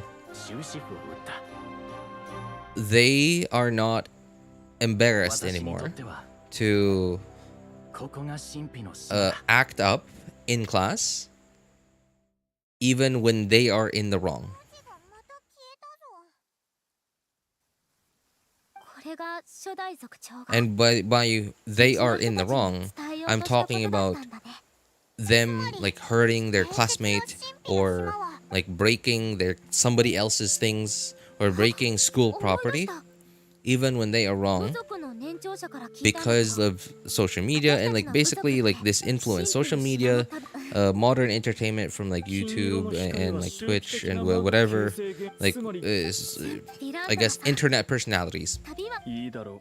そんなにそうだった They ムアラニの feel like they are being well, I wouldn't say empowered or encouraged to do that kind of stuff.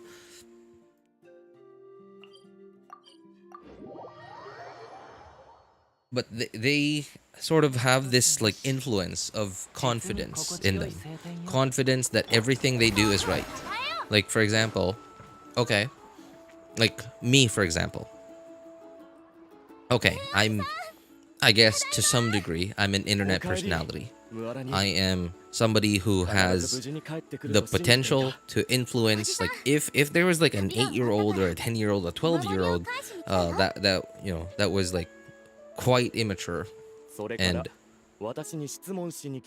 you know like came to watch my streams and watch me ramble on about this stuff all the time. があったんだね The odds of them thinking that everything I say is right とっくにたどり着いて are たよ really high. どうして誰にも教えなかったの選択をしたからだ。選択読み終えた頃、彫像の文字が消えてしまったことに気づいた。 And 彫像に the は fact あの that 地下空間にいたものだ those けがこれは young people, I'm not even gonna call them kids because some of them even are like 12 or even 14-year-olds that are just somehow like just not, I don't know, like somehow just didn't mature to an appropriate level of maturity for somebody at that age. And like, you know, it's understandable because they don't need to okay, like they don't need to work in the mines. As we were talking about earlier, right? Like they don't need to work in the mines the moment they're born. They don't need to work for anything they want. They don't need to work for anything they 前 need. 回はいつもこう今はまだ Everything they want and everything they need is just there. Food for lunch, it's on the table. Food for breakfast, it's on the table. Water to take a shower, it's in the わかり bathroom. ます どうやら Soap こっちの to clean, to wash my hands with, 思い悩むことはない it's there in the sink. It's in the bathroom. A towel to dry myself off after I shower, もうお前に教えられる it's こと there. は何もない A clean towel, it's there. It's always there. Right? Like they don't need to do anything. These modern kids don't need to do anything because we are taking 友達 too much care of them. では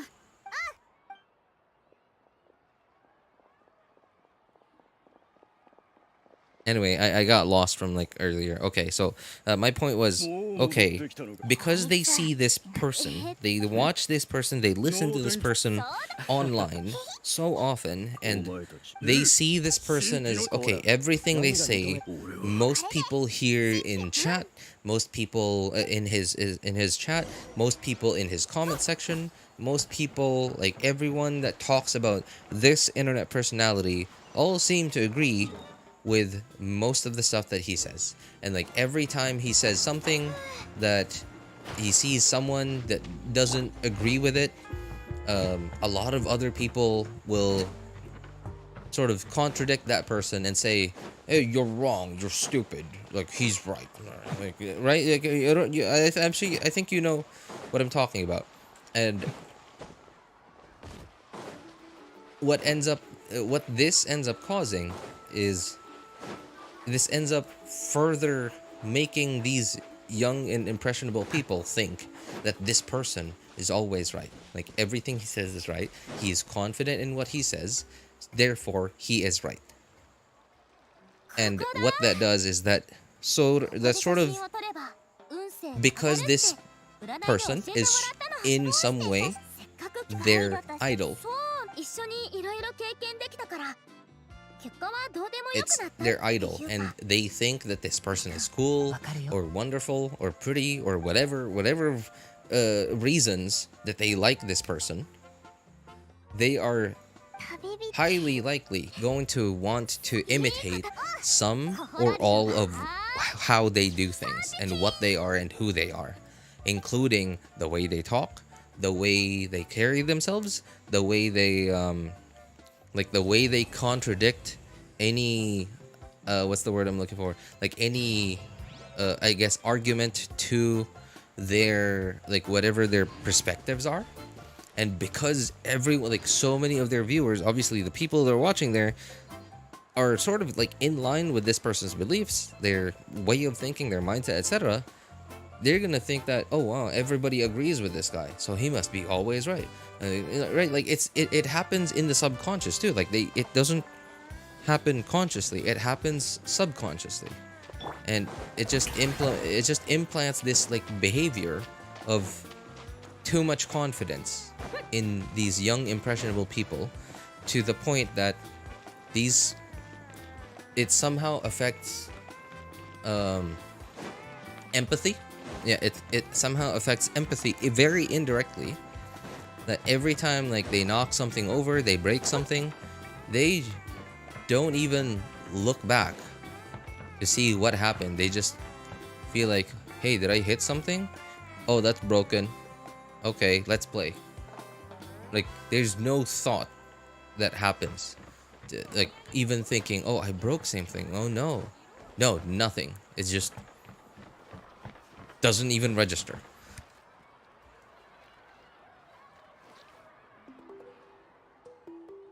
I'm glad my dad was disciplined. Yeah, he went through a hard childhood and worked hard. Yeah, right. Like, and that is the case for a lot of like the older generations, is because most people back then had a hard life. Like they had a hard life. So another thing too is like all the, so okay, and I'm not blaming them on laws that are like protecting children and women and children, because those laws are in place for a good reason. There's a good reason why they're there. It's just that and of course these laws do protect women and children, the ones that actually do need protection. The problem is these laws also protect the ones that don't need protection.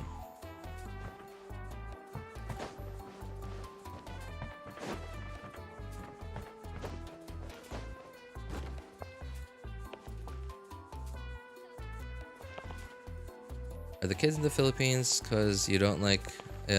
what? Is this kids in the Philippines because you don't live in America?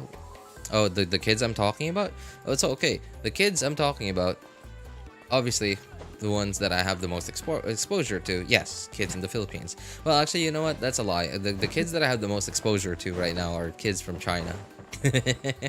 And they are... they're a little bit different from the kids that I described. The kids that I described are mostly kids from the Philippines. And that to the power, like times 10 to the 69th power. Those are American kids. And, okay, just because most people tend to agree that white people are like a superior like race of people to like Filipinos, I don't, and like nobody will say I'm being racist. And yes, it's true to some degree. Like to some because of the way that people think, people I guess like have defined the word racist. They just think that, oh, like I'm in a superior race of people. I belong to a superior race of people. And if I talk poorly about an inferior race of people, therefore I am racist. I'm doing something that's racist. But if it's the other way around, I'm from an inferior race of people, talking smack about I guess what most people seem to agree with, that is a superior race of people, then I'm not racist. I'm just complaining. And whatever you want to define those terminologies with, I'm doing both, I guess. Like, whatever your definition of both those words are, I am complaining, yes, but, like your other definition as well, I am being a racist. I really do think that white people in general nowadays are spoiled, and overprivileged people, and not even just the kids. I mean, like, they're adults. Yeah, okay. They're. I think they're respectable. Yeah, they're respectable. But they're kids. They're teenagers. Even young adults. Meh. Meh.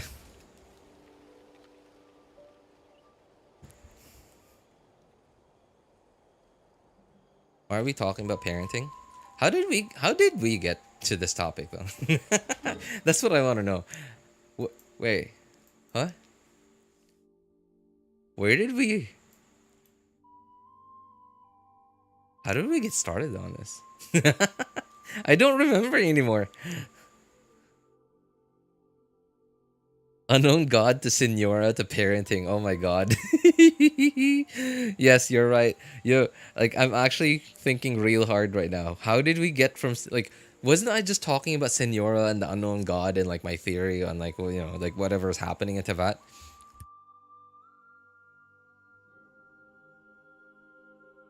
Oh wait, yeah, okay, no. It was like me. Okay, I remember now. I was talking about like how I I can't wait till my son gets old enough to actually be able to comprehend like how to play Genshin, and like I would get him to do half the stuff that I need to do across my different accounts. And then Mighty, it was you. you said that you hoped that my son doesn't become an iPad kid or something like that.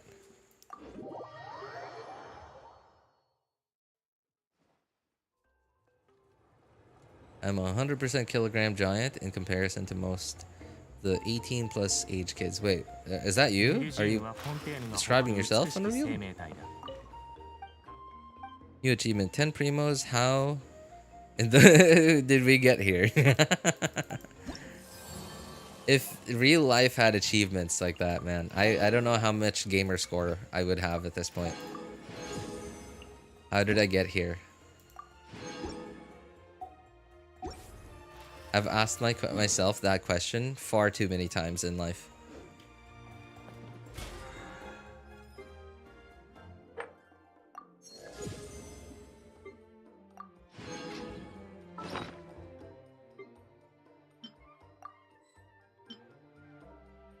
Oh, what? How did I get one? Did my friend already use this? Oh, okay. Apparently my friend already used this. Okay.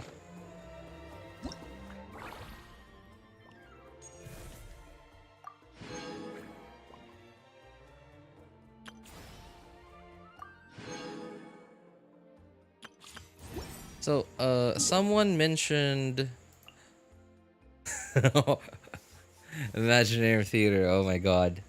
Okay, I'm not gonna do this today. I haven't done my stuff on my account yet.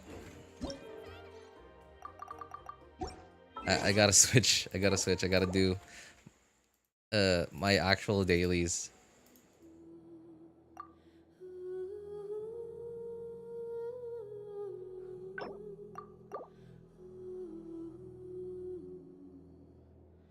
Talked about health difference too. What do you think? Health difference? Sorry, what health difference? 100% regeners are gonna get you now. I'm sure they are. One teleport waypoint? What do you mean? Oh, that's alright. That's alright. I haven't put in any effort into unlocking teleport waypoints in Natlan. Hang on. 15 hours. So that's 3 hours, 40 minutes. 42. 3. Okay. I gotta condense one more.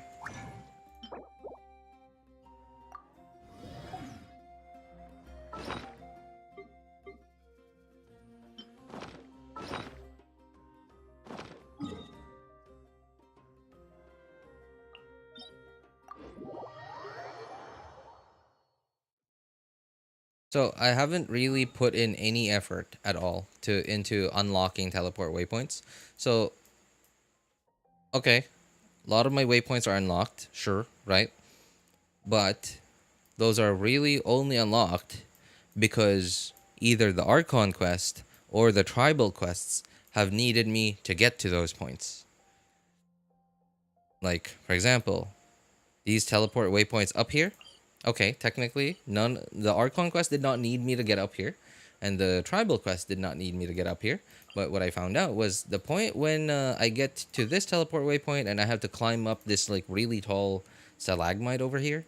There's a pyroculus on top of it, and there's like a thing that you only have access to, like a little ramp that you can walk up to, like to get you a little bit more elevation than you would normally have, that you have access to only during the Mualani, whatever. Hang on, like, I don't know what their tribe is called. The tribal quest for this tribe, for Mualani's tribe, and while I'm there, I might as well use that ramp to give myself like a little extra boost in elevation and climb up that stalagmite, get that pyroculus. But hey, cool, because of that, I also can just glide down to a really... Okay, where am I? I'm at the domain. Okay, that's fine. I give myself an opportunity to glide down really easily to a pyroculus right there, right below that malagmite. And hey, I also found out that once you get that pyroculus, it gives you a little, a little red platform, like see-through platform over there, and a wind current that takes you all the way up there. And hey, unlock the waypoint. So hey, why not, right? Like, I haven't put in any effort into, I haven't logged into the game and thought to myself, I'm gonna walk around straight to a teleport waypoint and unlock that waypoint. I haven't done that at all, ever.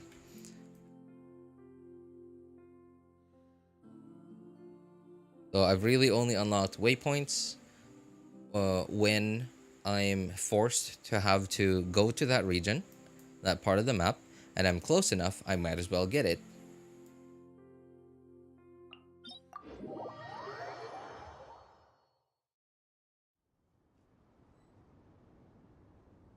Red dot on the adventurer handbook. That's alright. I'll take care of it in a bit. Unless if you're talking about my friend's account that I was on just now, then yeah, I might have. If that's the case, then yeah, I might have to log back in over there.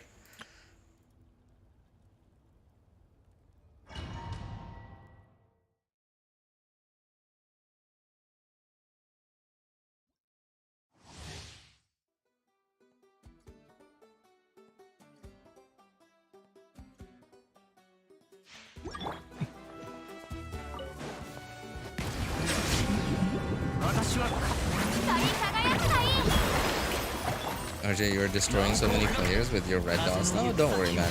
I do not get rid of red dots until I actually do the thing that red dot is referring to. Because if I get rid of those red dots as soon as I log in, then I will forget to do what it is I needed to do. That's what those red dots are for. They're so that to remind me that I have something to do. And if I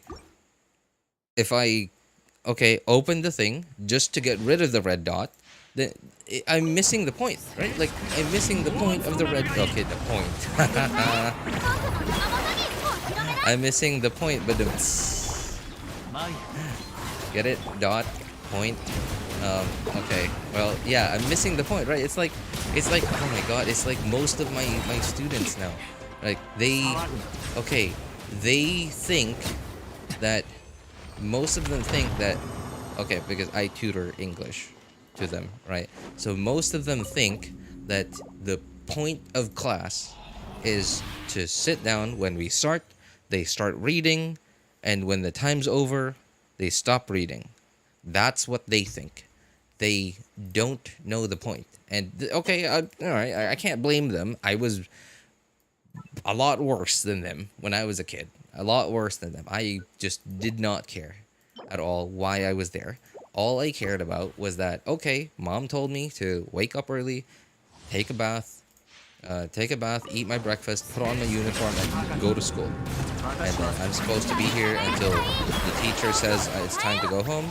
And when it's time to go home, I get out of the classroom, right? Like, I was basically just going through the motions. So I can't fully blame them because obviously, right, I was a lot worse than them. So it's, you know, to some degree, I am a bit of a, yeah, I guess a bit of a hypocrite to that, depending on like how you look at it. But at the same time, I was just stupid. I was a stupid kid. If I had known better, I would not have done that. I would have absolutely done what I think now I should have done a long time ago. But that wasn't me making the right decision, the right informed decision, because I was informed. Because I was not I was informed, but I just didn't absorb it as I should have.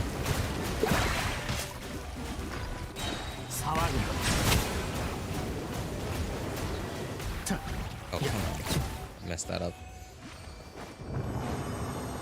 But yeah, they are missing the point. The point of the red dots is to remind me that there's something here that I have to do. And for me, that would be claiming this. Daily commissions. And even if I claimed this, there would still be a red dot telling me to claim the rewards at Catherine. But the thing is, I'm gonna go back to Catherine later on anyway, after I'm done with this stuff.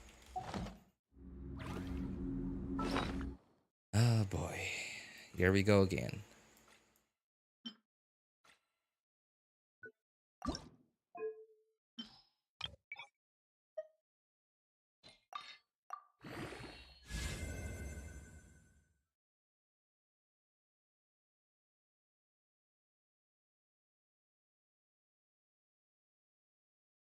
I think if it were another Hoyo game, yes, but Genshin, sorry. What are y'all talking about?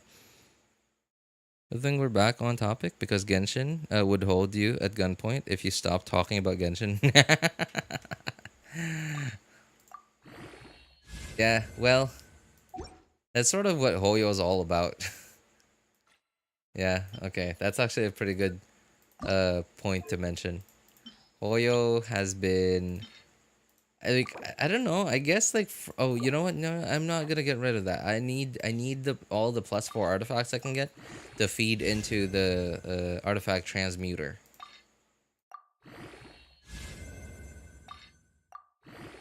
So yeah, like I think it was like from the very beginning, Hoyo's always been about the brand, about growing the Genshin Impact brand. And maybe we were just too busy to think about it in the past because we were, I don't know, like the game was fresh and like everyone loved the game, etc., etc. And now that the game's old, it's a lot more like we need a lot less of our attention to pay attention to the actual game itself. And because, you know, a lot less of our attention spans are being taken up by I mean, that is very copium, but it's dendro damage. All the rolls went into crit rate and EM, so they're very low rolls, though. But okay.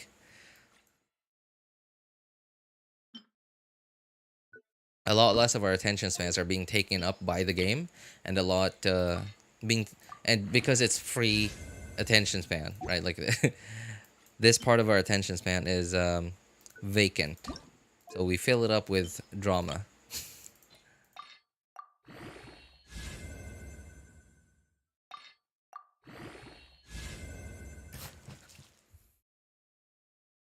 It's not RJ can play, RJ can talk. Oh, you know what? What was it? Oh man, too bad he's not here. Spartan used to call these segments RJ rants.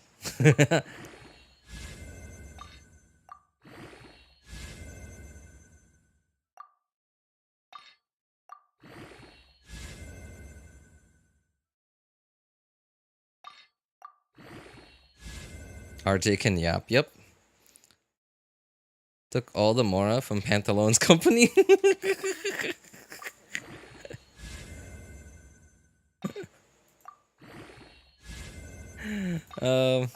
Yeah, I mean, I got an entire Snezhnayan bank right in my pocket, you know?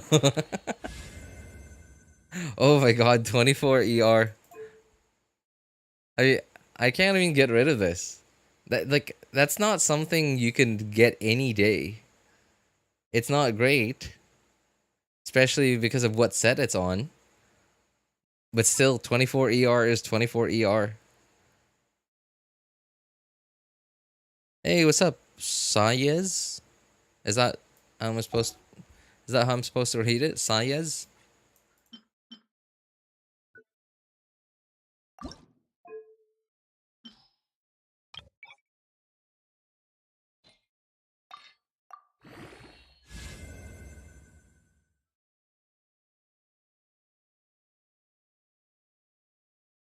Welcome back to RJ Rants. In today's episode, I don't know what even to name this. To name what? Oh, that's no. You mean the stream because of like there's so many topics we've covered today.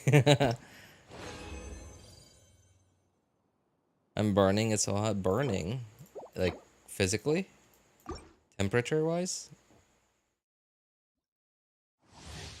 Someone suggests me to watch Kazu before pulling. What?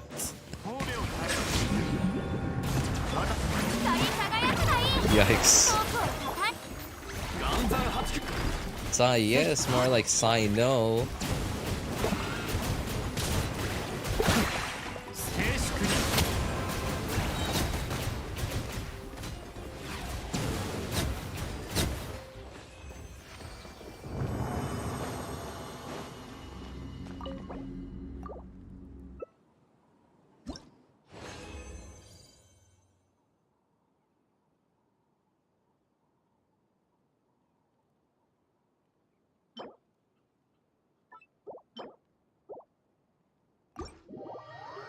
I haven't watched Chlorind videos. What a sans. Hey, I don't know how long you've been playing this game, Hugo, but I've been playing this game long enough to learn that you never, ever, for any reason at all, get your hopes up. See? Okay. There's a mosquito in my face. All right. Oh, it's still here. If I could just get it. Okay. Where is it? It's gone. I don't know. Darn it. Alright. So see? Okay. How could I have gone wrong with these three? But then again, started with 3 substats, right? Plus 4, I'm going to get a 4th one. And that 4th one is exactly what's going to screw me over. That 4th one is exactly what's going to screw me over.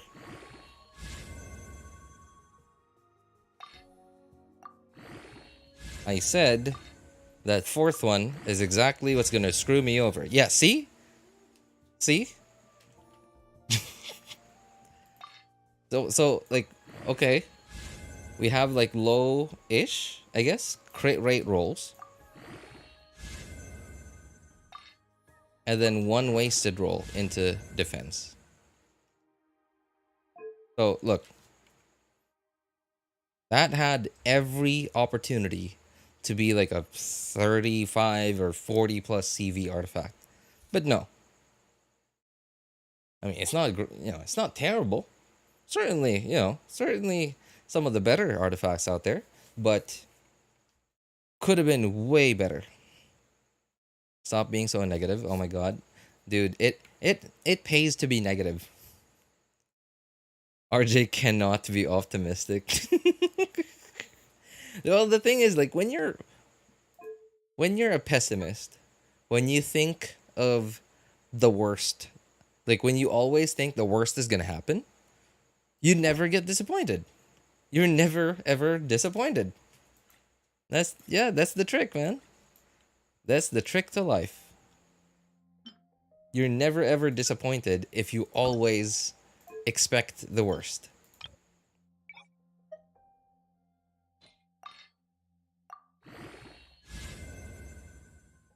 it does not pay to be negative.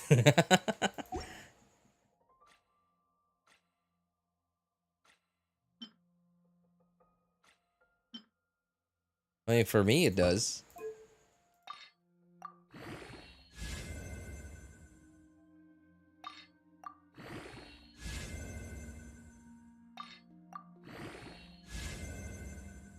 Who's bro building? I don't know. So, okay, I guess, like, this artifact set, I was farming this for Arlecchino. I don't have Arlecchino yet, but I'm just pre-farming it for when Arlecchino does rerun, and I do eventually get her. What is this even? And this artifact set, like the new Natlan artifact sets, I'm farming it because it's a really good artifact set. Now, you know, I'm gonna be skipping every single new 5.0 Natlan character, but one day I'm gonna have a Natlan character.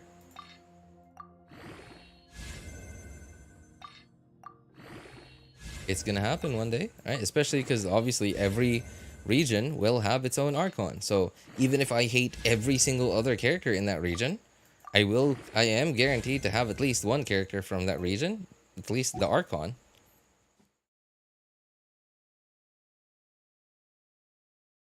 Alright, I'm gonna go. Feeling sleepy. Alright, hey, thanks for hanging out with us for a bit, Mighty, and changing the topic so much. Quite a few times. Alright, good night, man. Hey, what's up, Stella? How are you? Good to see you again.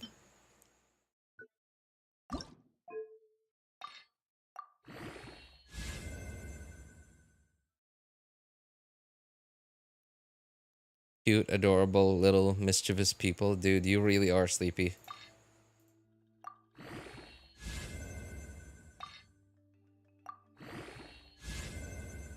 Teach me how to use that artifact gadget? I wish I knew, man. I haven't used it. Well, I mean, I guess I kinda do know how to use it. Okay. I haven't used it at all. That's kinda okay, too. I haven't used it at all, but... So, from how I understand how to use it... So, it's... Basically, when you... Alright. You can't use this yet. You need this stuff. And how much of this stuff do you need? Okay. For flowers and feathers, it says right here, costs 1 of these elixirs. We'll just call these elixirs. Now, if you go over here, you can see that sands, making a sands, costs 2. Making a goblet costs 4. Making a circlet costs 3. So, depending on what kind of artifact you want to make, you need however many elixirs it asks for you to, to have. Okay, let's say you already have. Alright, let's say okay, you need alright. How do we get these elixirs? So I don't remember all the sources. From what I remember, one is from what is this called? Tablet of Tona. Yeah. So. Hang on, have I done all the... No, I have not. Okay. I have to go back in there in a bit. Okay, so Tablet of Tona. This is sort of like the tree in Inazuma.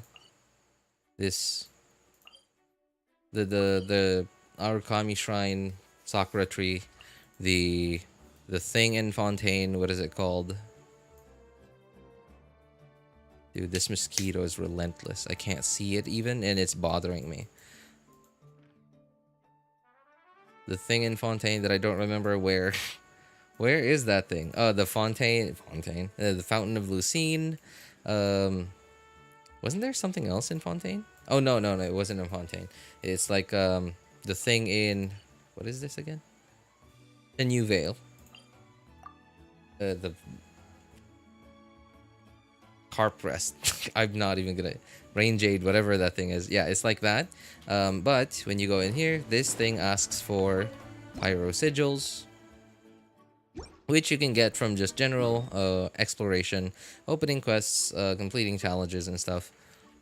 Hang on. Let's see. Rewards. I don't see it just yet, but it's somewhere down here. Yeah, you can get one from there. Obviously, the thing over here too, the gadget, you can make one. See, it says right here, extractable sanctifying elixir remaining this cycle, and by this cycle, this is the cycle it's talking about.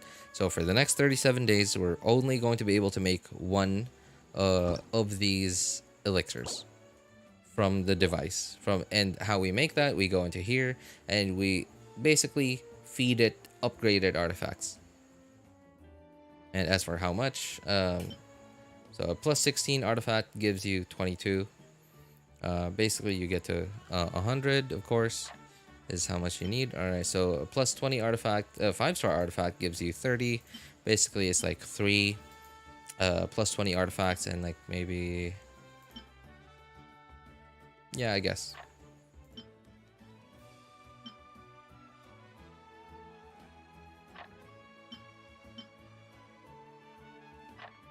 I need an exact number. Please give me an exact number.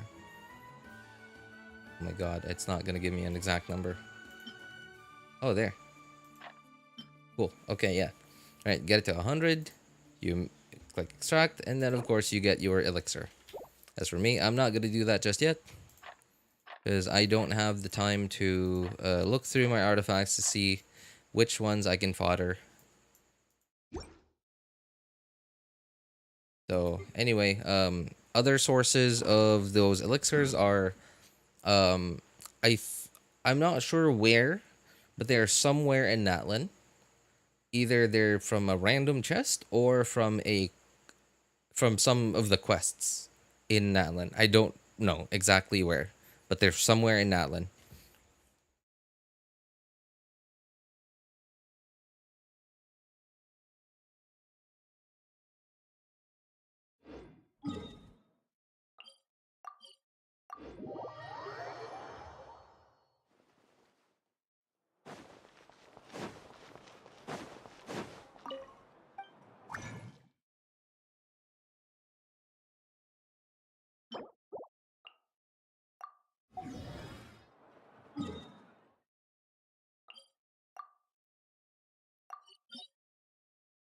Oh. Wait, wrong person. I think that either that was you or Tokoshu that asked to look at the map whether or not there are ley lines. And there are. There are ley lines. Kachina's a defense character? Yes, she is. She's a defense scaler. Tokoshu? Oh, I see. I don't know if he's still here, though.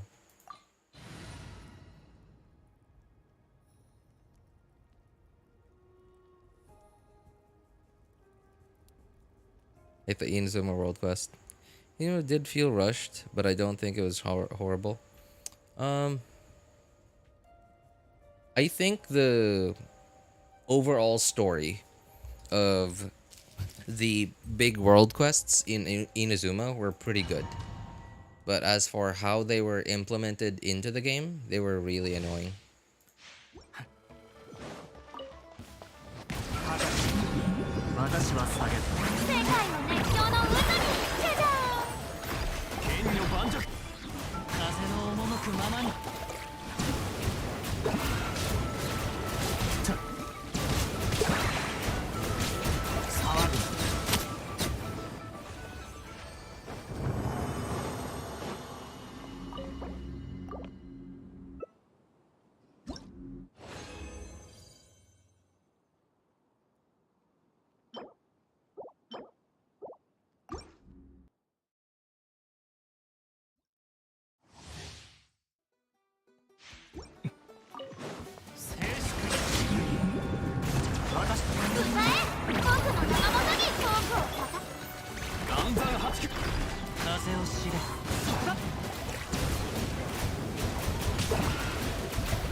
I hope Mabuika can enable Night Soul Blessings for everyone, like how Farina enables Marchese on everyone. That's actually a pretty good thought. Yeah, that's actually a pretty good thought. My first instinct was to say, wow, that would be so broken. Because the set, what is this set called? Root of the Spirit Marrow. Rossum. ROSM. The Rossum set? How do we... Yeah, the Spirit Marrow, I guess is how we'll call it. The Spirit Marrow set is so... Like, my first instinct was to say... was to immediately say, no, that would be so broken. Because, like, the Spirit Marrow set is really good. But then I kind of thought... It's only a little bit better than... It's only a little bit better than Hunter set. So it's only 4% more crit rate. And okay, so this part though is universal. Right? Like it's no matter, it doesn't matter what kind of damage your character does, it'll upgrade that damage. Whereas the Hunter set only upgraded I believe normal and charged attacks.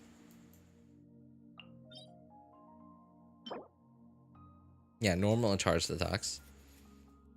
And then I kind of thought, that's not too far off. And then makes me think that, okay, I guess that would not be broken. I think that would be fair game.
No, I just wasn't saying anything. I was just, I was trying to catch up to chat.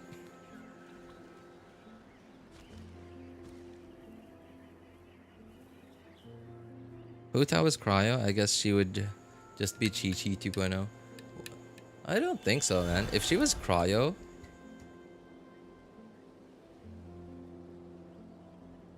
I think it would be basically the same thing. Except that she would be melt. No, let me think. Do we have enough pyro applicators? Like off-field pyro applicators? Okay, there's Toma. There's even Xinyan, Dia, Xiangling. I think it'd be pretty similar. Yeah, I think if Hutao was cryo, I think it'd be very similar to what she is now.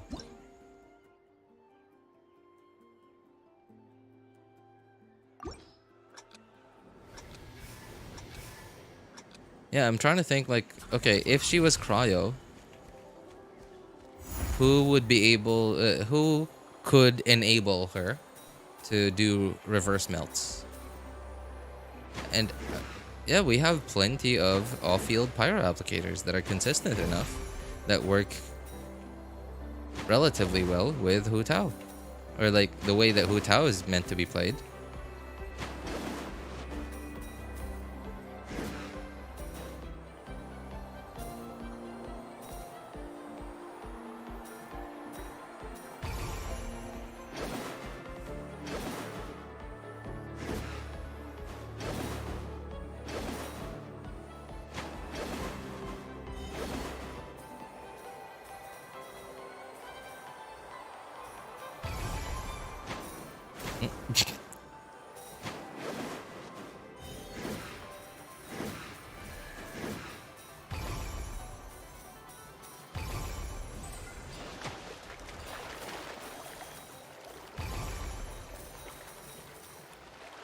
Oh no.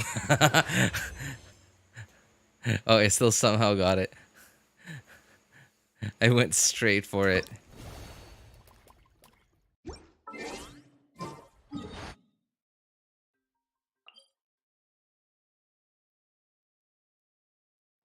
Where's the collect thing? Does that mean I already got enough flowers?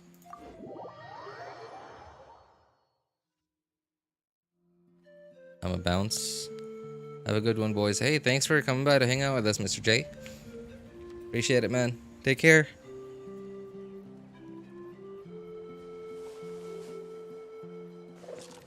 What do you not watch anymore, Boney?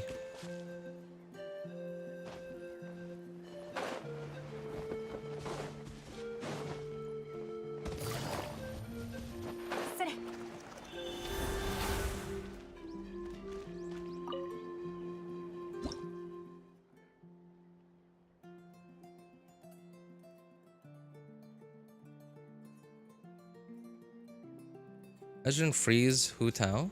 It'd be pretty insane. Pretty insane. Shenhe is too good at her job. If Hu Tao was to be cryo, I think, like realistically speaking, if they made Hu Tao to be cryo, she would have very different multipliers than she does now. Oops. Oh, come on.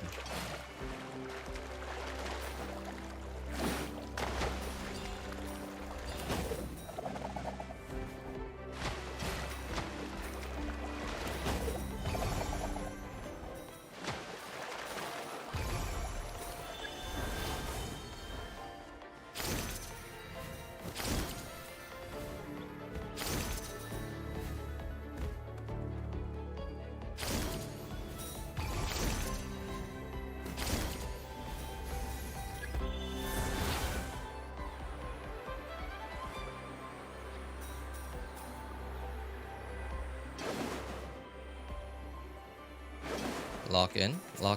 Lock in what?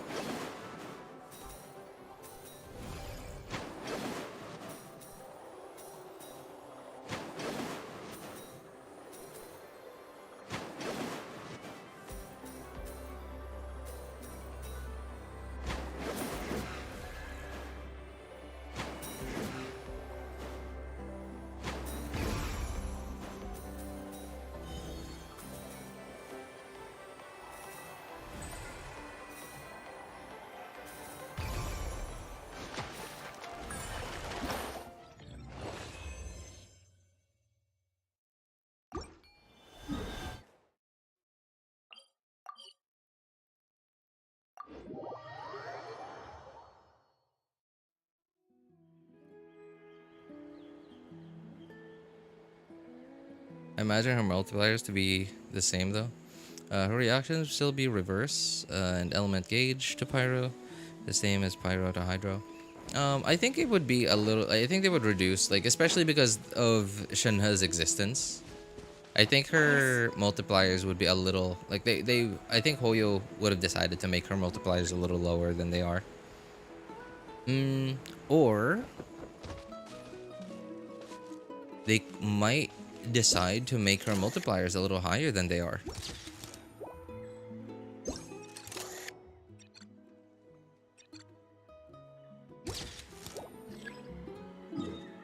Right? And like that's okay because like she's she's, if she were cryo, then she could be used in a freeze team, and in a freeze team they're not expecting her to be multiplying her damage, right? Like in a melt or a vaporized team. So of course her multipliers would have to be higher. Well, I guess that's not really the case, because they wouldn't need her multipliers to be higher for a freeze team, because like for a freeze team, people would be running her with 4 noblesse, or sorry, 4 blizzard, and with 4 blizzard, you can, because you have a lot of crit rate in the set, you can also just give her a lot more crit damage. So I guess it sort of balances itself out. Yeah, either that her multipliers would be a little lower, because like, and Hoyo would decide that because of Shenhe's existence, or that her multipliers would be exactly the same.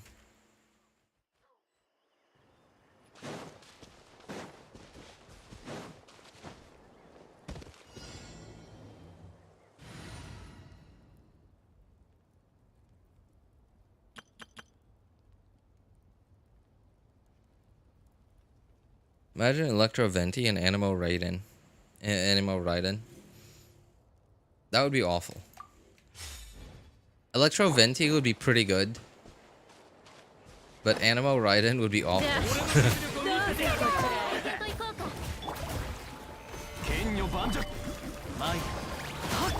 Right, like if we were to not change anything about their kits, I think Animo Raiden would be awful.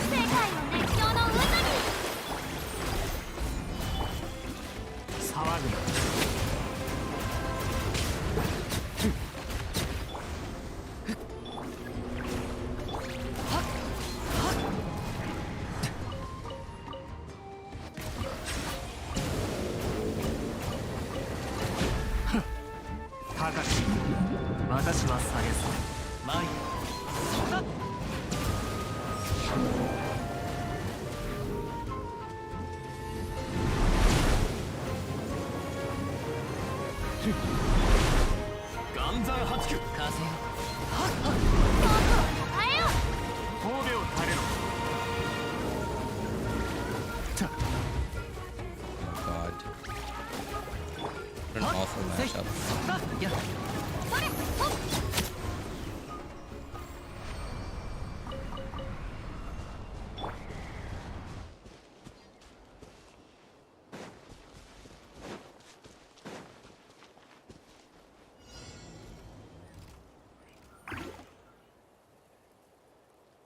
Otherwise, imagine Venti as ruler of Inazuma. It wouldn't fit, man.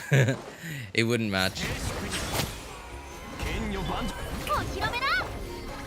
Because we would have to change their personalities with each other. Remember, like, Venti, the way he is, and, like, you know, God of Freedom, whatever.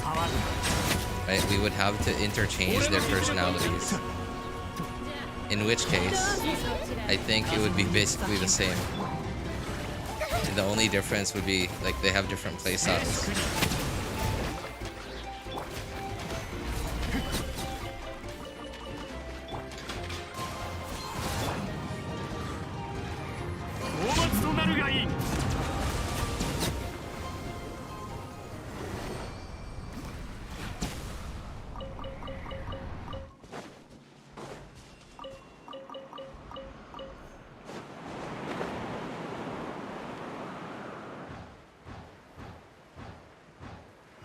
The thing about Animo Raiden is VV doesn't work off field, and she would be Farazan C6 lover. Yeah. Oh yeah. You're right. Yeah, VV doesn't work off field. Yeah, so like there would be no point to Raiden Shogun's E being like constant Animo off field application.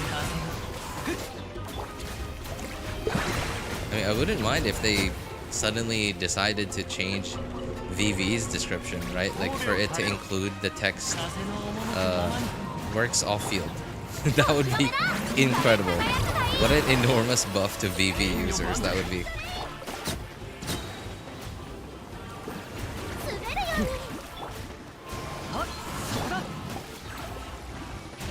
Where is that? Stop moving around.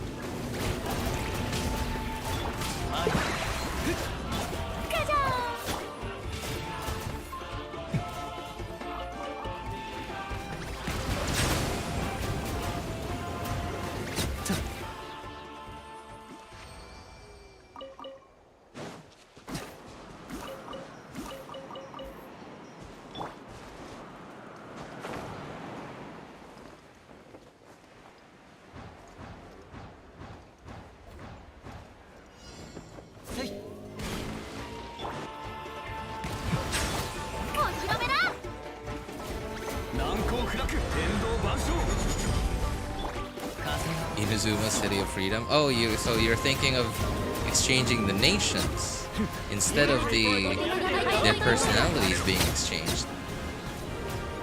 Okay. That would be a lot more interesting. Imagine Mondstadt had the Sakoku decree.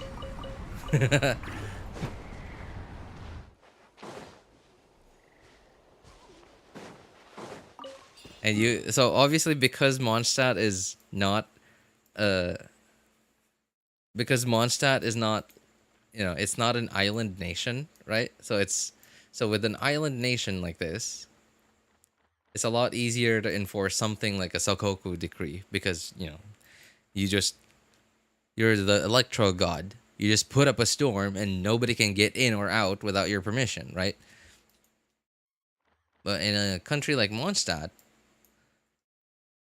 because it's connected by land to all its neighbors, you would have to have something akin to like the USA Mexican border. And you'd have Diluc there and Kaya watching the border to enforce the Sakoku decree.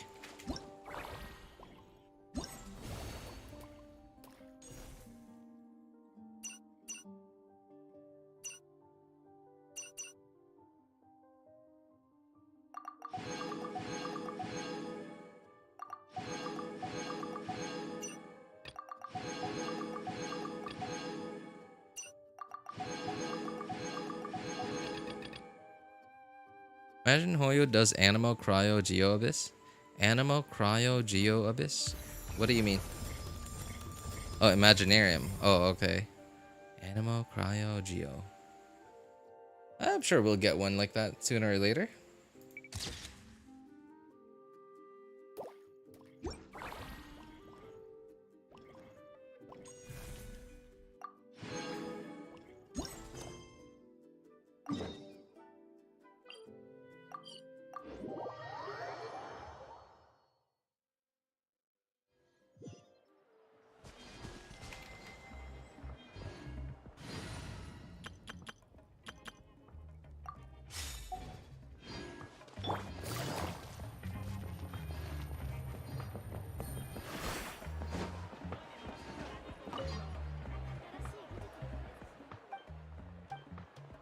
Not their personality, just their regions. But what would Yaimiko be? Yaimiko would be Dvalin. Yaimiko would be like Dvalin, and Dvalin would be Electro.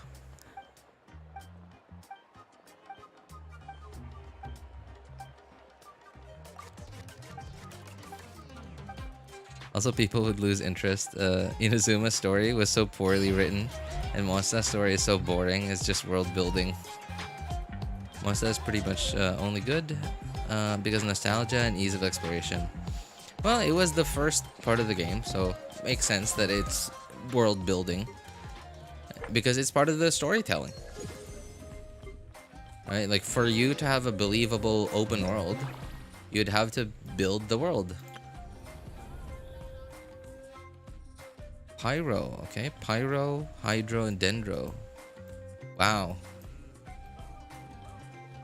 Burgeon teams.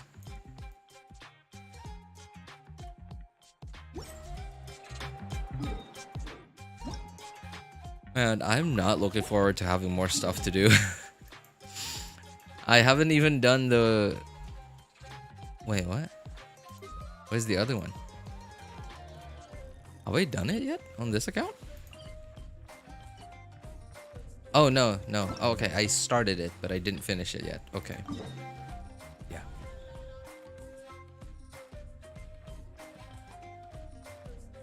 So, I have to finish this world quest. I have to do this world quest. And I have to walk around randomly over here to trigger that other world quest to go underground here. And, like, God knows what even this is. On one of my accounts, I went here just to unlock the teleport waypoint, but apparently there's like an island over here. No, a bunch of islands that's not on the map for some reason.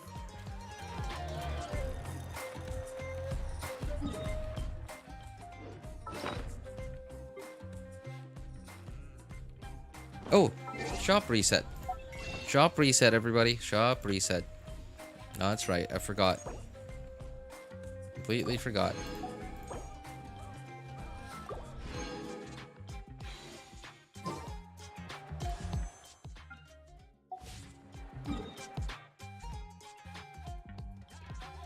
You know, now that they've announced that they will add other 5 stars to the standard banner pool, I might start saving up my acquaint fates.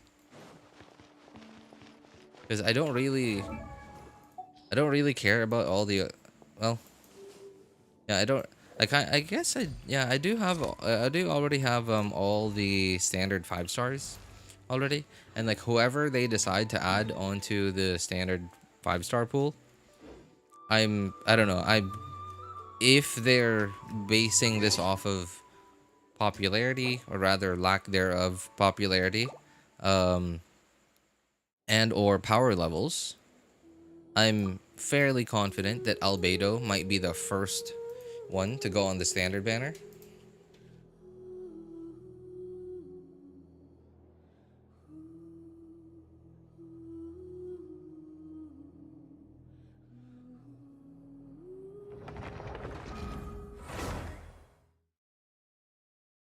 Would Venti still be a bow or a catalyst if it was Electro? I mean, oh, sorry, excuse me. That would be if that's the case. Like, if we were to change even his weapon type, I think that would be way too much. And would that still be Venti at that point? Right now, I forgot what this phenomenon was called. But like, there's this notion where, yeah, the basic example is, let's say you have a hammer, right? Obviously, a hammer is made up of 2 simple parts: the head and the handle. So you buy a hammer. At some point, it breaks. Right? The hammer breaks. The handle breaks. So what happens is, okay, you go buy a new handle. Technically, you can say, hey, this is my original hammer. I've had this thing for a long time now. But then at some point, the head breaks too. So you go buy a new head for it. So at that point, you've already replaced 100% of the materials from your original hammer. So is that still your original hammer? Right? So like, you know, at that point, we've already changed Venti's... Yeah, we've already changed Venti's element. We've already changed, like, I guess, what god he is. He'd be the god of eternity. And he declares the Sakoku decree on Mondstadt. So, and then like we changed his weapon type. Is that still Venti? We changed his element. We changed his nation. Rather, like what kind of god he is. Therefore, his personality as well. And we're changing his weapon type. So, is that still Venti? That sounds to me like just a completely different character.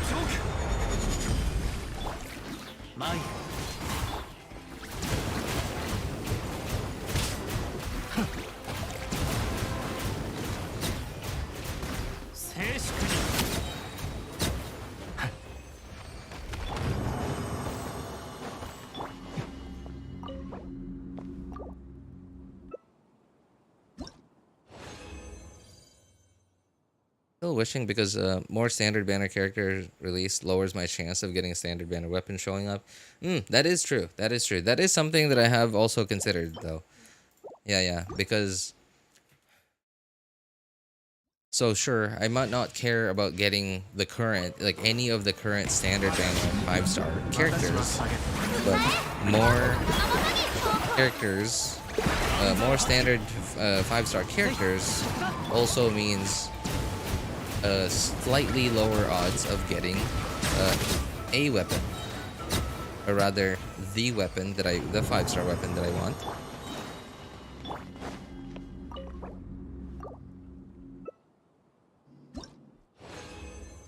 I'm sure they made Shogun the god of eternity only because it sounds cool. I mean, it does tie into the, I guess, culture of each region, each country, each nation, rather each country that each nation is based off of, right? Because like, okay, so I don't know if y'all have heard about this piece of news in the last couple of months. So Japan finally recently ruled out, or rather phased out, floppy disks. Like their government. Their government finally phased out floppy disks. And by that I mean like they're not banning the use of floppy disks. They're just their government was still using floppy disks to transfer data around. And they're finally phasing that out.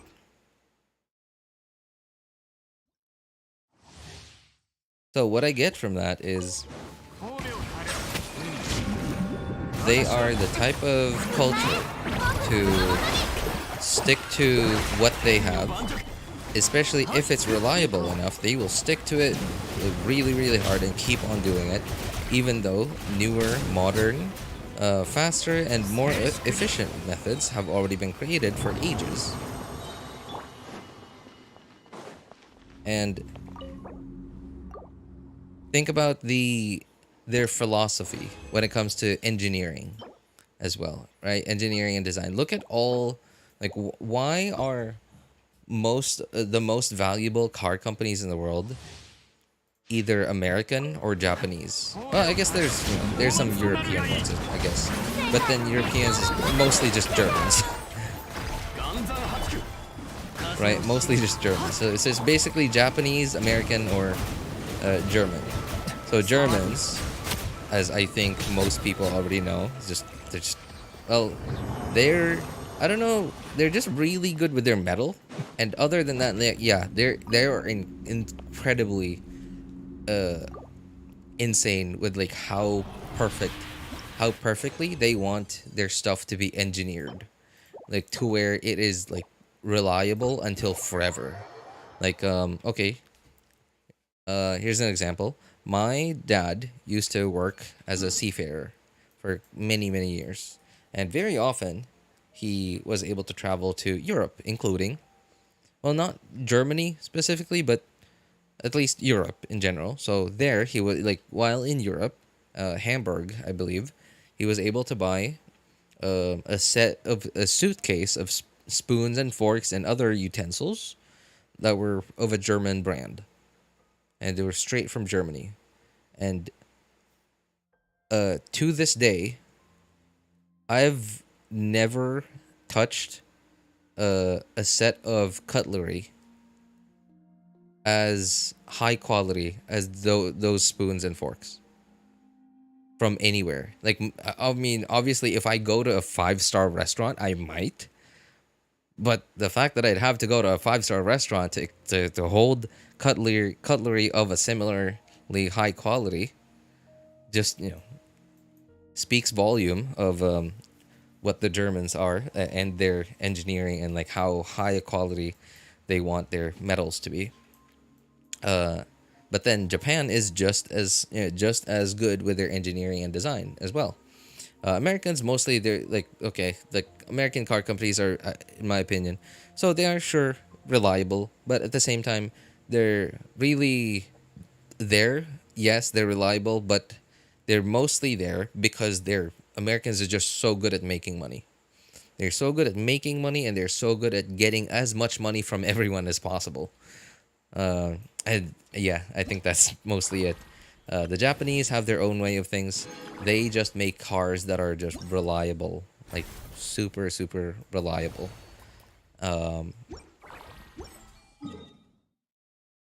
And yeah, right? Think about, so the Raiden Shogun basically put her people in a sort of stasis. She wanted their people to be her people and her nation to be exactly as it was until forever, right? Eternity. And it matches this like ideal that this sort of like culture of what Japan seems to be. They seem to be like, okay, if this works like this, like this, like that, we're going to make it so that it's like this, and it will be like this forever, and we won't have to change it ever again. We won't have to upgrade it because it just works, and it will be like this forever.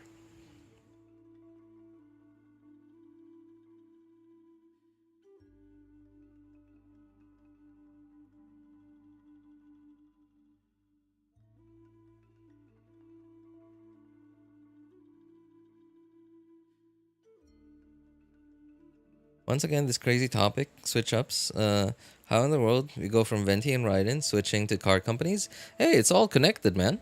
If you just think deeply enough.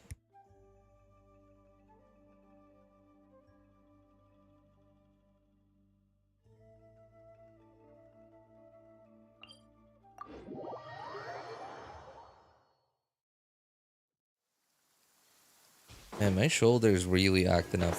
I noticed that my shoulder really acts up if I play Genshin for a really long time, but not just Genshin. It's only partially, but mostly when it's cold. And it's pretty cold tonight.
You. I missed it. I was reading your message. RJ needs to make a shirt that says "It's all connected, man." It's all connected, man. And a picture of Elon Musk smoking weed. I don't know what he was smoking, but like, remember that meme of Elon Musk smoking something on what's it called, on the Joe Rogan show.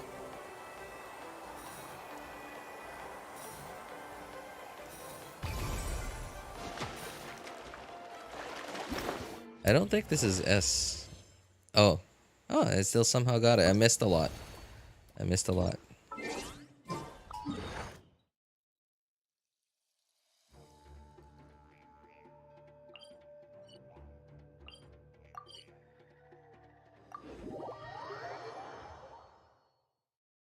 Well, at least wisdom, war, and justice were written properly. Wisdom, war? Oh, you mean like, okay, wisdom, war, justice were written properly. I mean, I don't know. Like, the thing about, I wouldn't say Inazuma was written poorly. I think, like, the thing is, like, it's hard to connect Inazuma's problems to everything else, because they were in stasis for so long, right? So like Inazuma just kind of had its own story.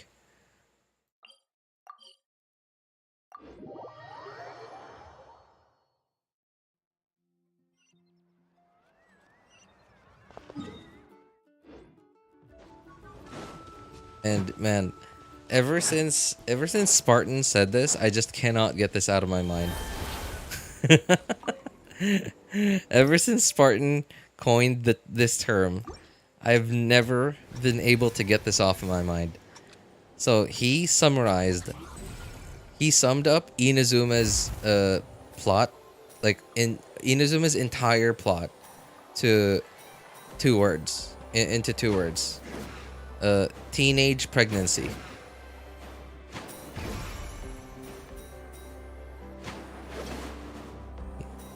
And when I realized that, when I understood what he said, I've never been able to get that off my mind. It fits so perfectly. Right? So like, imagine A is a teenage mom, gets depressed, so locks herself in and doesn't take responsibility for her kid. her kid just ends up becoming an orphan or whatever, aka Scaramouche.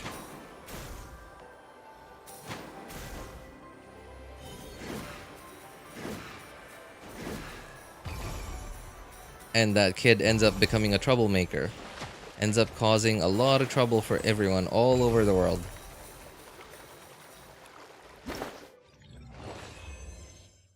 Meanwhile, has a second child.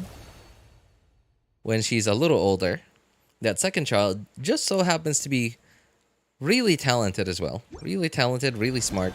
And because she's a little older, a little more mature, she's able to actually take care of that child.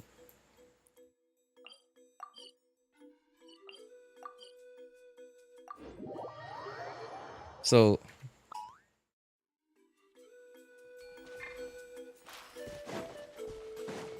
what kind of god is she? She's the god of teenage moms.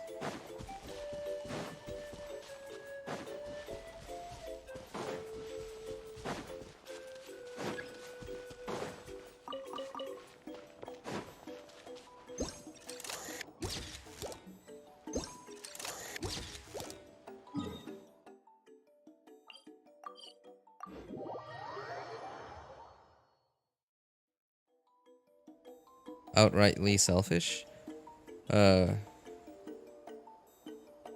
Forsakes her job for her own personal wishes, pains, sits forever in self-pity. I think I think that might be one of the reasons why everyone thinks that that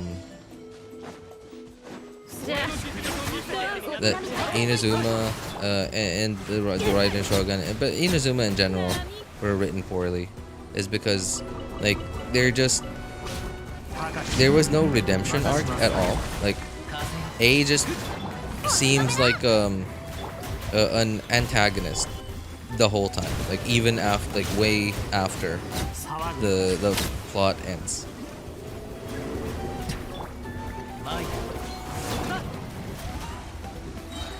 Yeah, and I think that's mainly where this why most people think that Inazuma was written poorly, because there's nothing to attach to emotionally, right? Like okay, let me think about this. Mondstadt, no. Sumeru, Fontaine. Okay, Fontaine, right? In Fontaine, so obviously we are the protagonist, right? We, the traveler, are the protagonist. And in Fontaine, Yvillette was also trying to solve the problem. What problem? Trying to, I guess, making sure that the people don't get dissolved and whatever, right? Like, there were lots of problems in Fontaine. I mean, even, you know, who was normally an antagonist, Arlecchino, was even pitching in, like she was helping, right? And that made it so that we had an emotional attachment to everyone. Everyone had good intentions, even the who would have been normally the antagonist. Even Tartaglia, to some degree, is respectable because he still somehow treats us with respect, despite being, you know, an antagonist.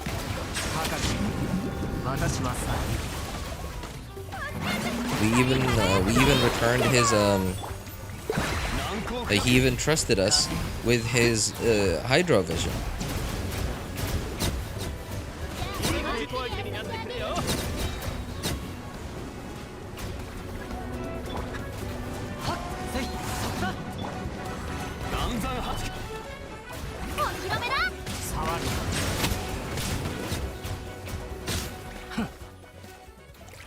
But in Inazuma, there was no one to emotionally connect to.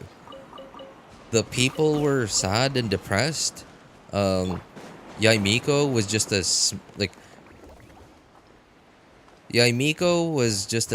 she already knew what needed to happen, and she just didn't have, I guess, like, she had, well, we don't know if she had enough power to make a change.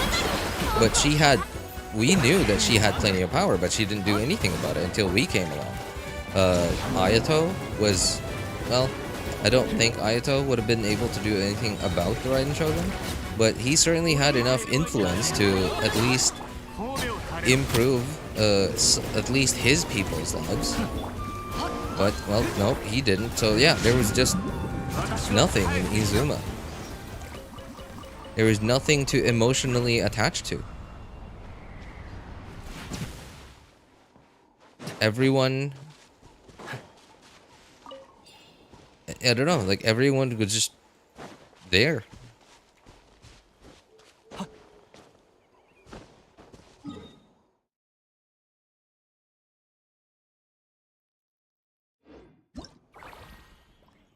Is that it?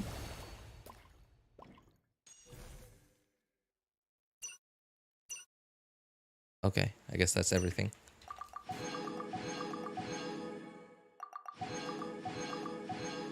When I see Shogun's voice line saying Furina's willpower has indeed reached the level of a god, I get so mad because Shogun has no right to say that.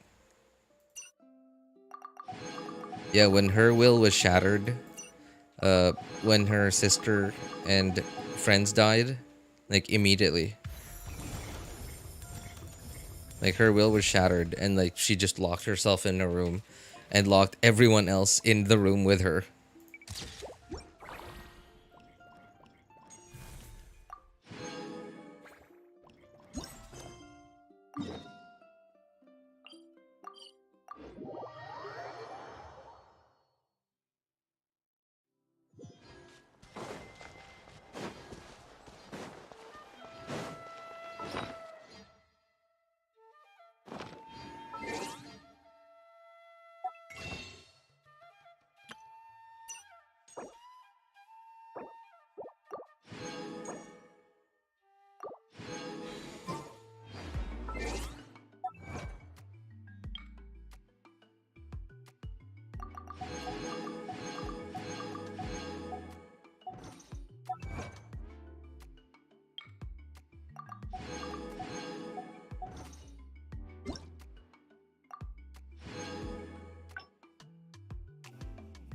Oh. What? What? Hey, guys. Oh, shoot. That was 100 Primo Gems? Wait, what was that code? Oh my god. No, I deleted it. So, okay. I just saw this code from an ad.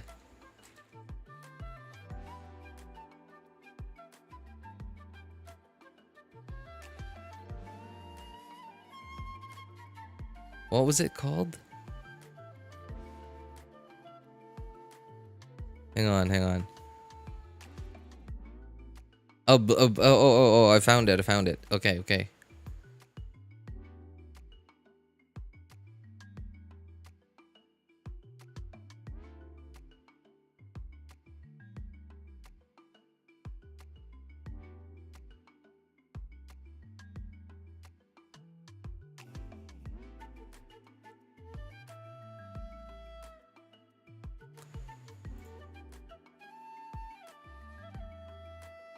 So I saw that in an ad earlier, earlier last night.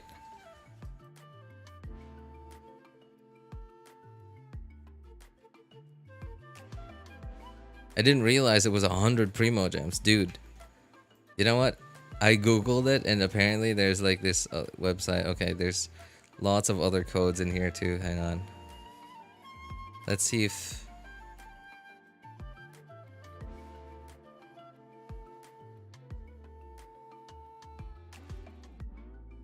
I'm gonna see if these other codes work. No, doesn't work. Okay.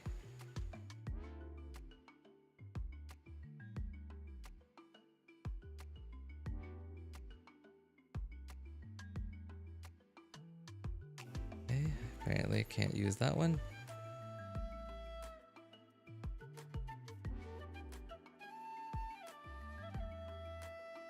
Oh. Okay, no. That one's Okay, well, whatever. Yeah, Blaze to Natlin. 100k, 100 primo gems. I saw that in an ad earlier. I didn't realize it was actually 100 primo gems. I kind of just thought that it'd just be like some Mora, some XP books or whatever. Receive the same hate Farina got from her people. Yeah, you know, like that's the thing though, is like, yeah, we had nothing to emotionally attach ourselves to in Inazuma. Do you have enough characters for the new Imaginarium mode? Are you sorry, are you asking me, Saki, or are you asking wrong person? If you're asking me, then yes, I do. Remember, my accounts are pretty old, so despite not pulling for a lot of characters, I still do have a lot of characters.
Yeah, okay. I guess that's it for this account.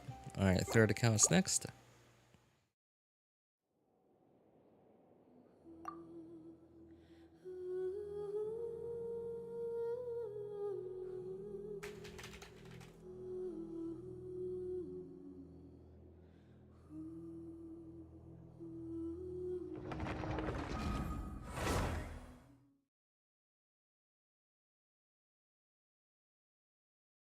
Also, I always thought that Chevy just needed to exist.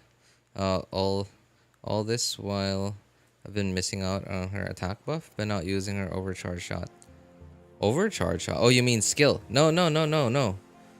I read her kit to see if I should level her talents. No, like the only reason why you would need to level her talents is if you actually have such godly artifacts that you are able to somehow give her you are able to somehow give her the right artifact set that you want on her, like for Noblesse or whatever, and somehow still can make her do decent damage despite her just awful multipliers. If you can, then great, but other than that, the only other reason why you should level up one of her talents, not more than one, only one, is her skill, is if you want more healing. And I don't think it's very good healing in my opinion. It's okay, I guess. I think it's even slightly weaker than Kuki's healing. I think even Kuki has better healing.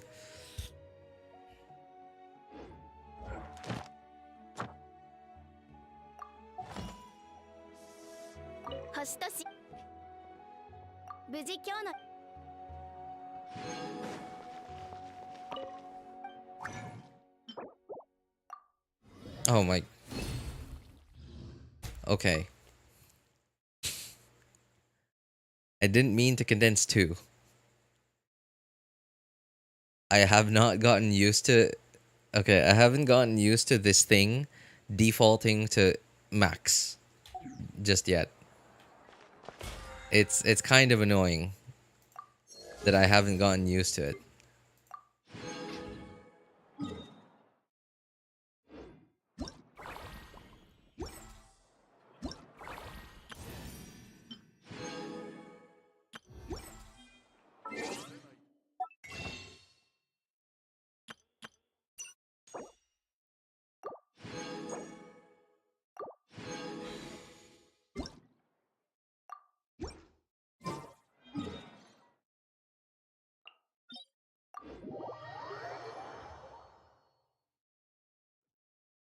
Heard Kazuha makes random angry face. Is that true?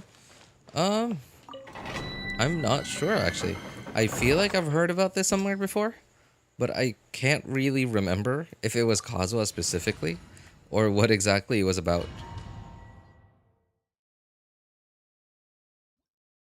I was deciding who to level up talents and ascend one, since I have so much to do. Yeah, like just focus on your damage dealers. Your damage dealers are the most important. Obviously your supports as well, but the supports that increase your damage dealers damage. But yeah, be careful that not all supports increase the buff, because like mostly, as long as you got what's her name, Chevreuse, to her second ascension, you basically get 100% of her value already. Of course, you still have to use her skill though to be able to do it, but that's really it.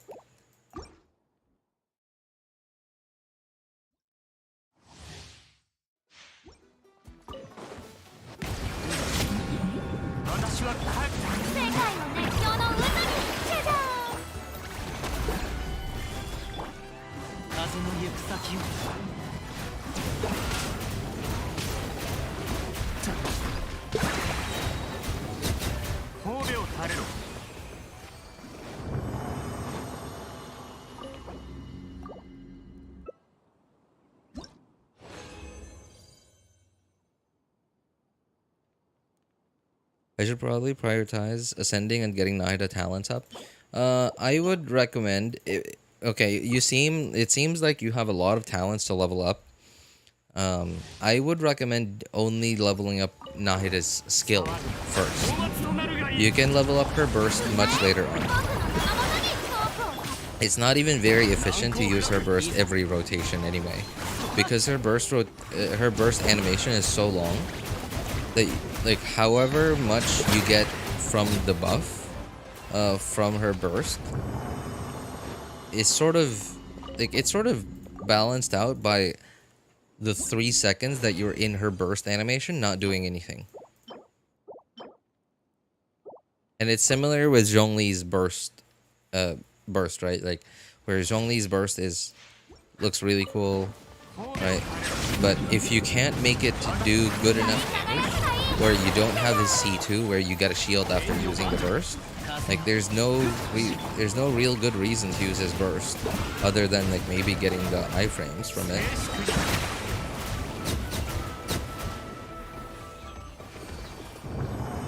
Because the burst animation takes so long. The only reason why you should even use his burst is like maybe if you have C2, because like having C2 Zhongli makes it so that when you use his burst, you get a shield, or if your build on him is so good that you can do pretty good damage from his burst, or you need the iframes.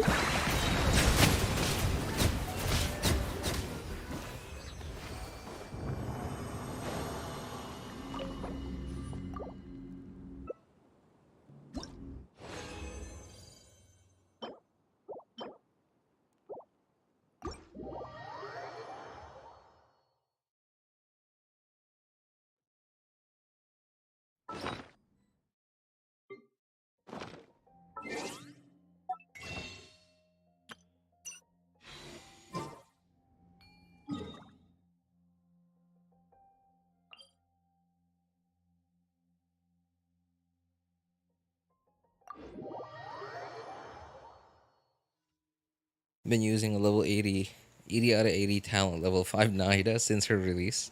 What am I doing? I don't burst on her unless I have an Electro unit or on field or using Burn Melt. Yeah. Because you don't really benefit that much from it anyway. But yeah, you can level up her burst much later on. Oh man, I can't believe I've done this event 3 times in a row in just one stream. I guess the nice thing about it is because I did it 3 back to back to back, I'm so used to it now that like it is taking up so little of my attention span.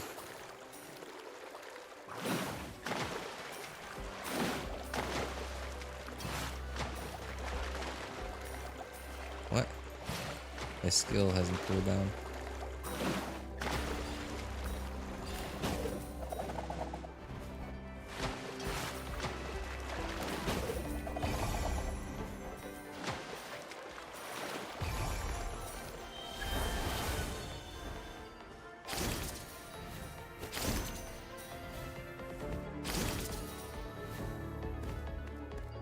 Oh.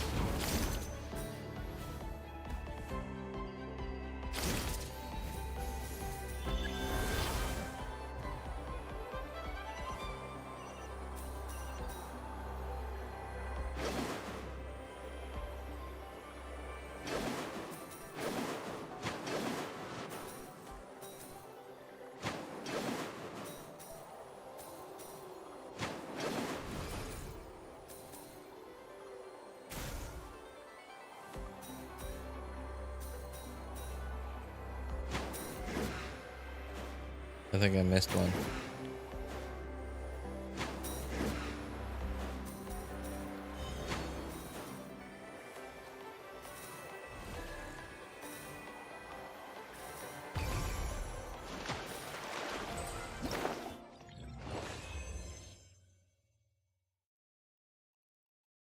I missed quite a lot there.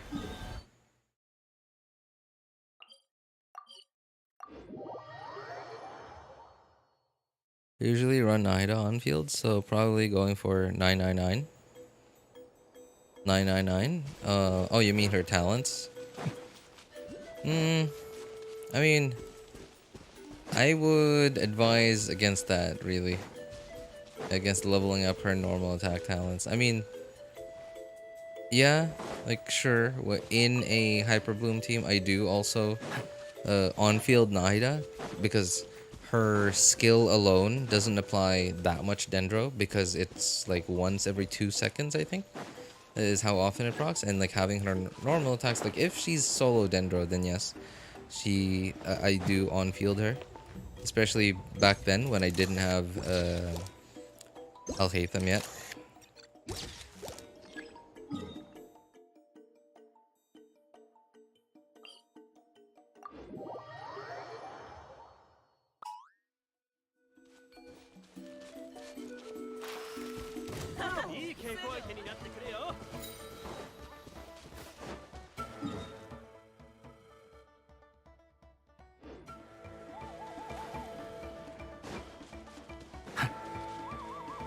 What's a reasonable crit ratio for her? I'm too lazy to calculate her passive skill crit buff. Oh man, it's okay. It depends on how much EM you have. So here's mine. So you have some idea. Okay, there.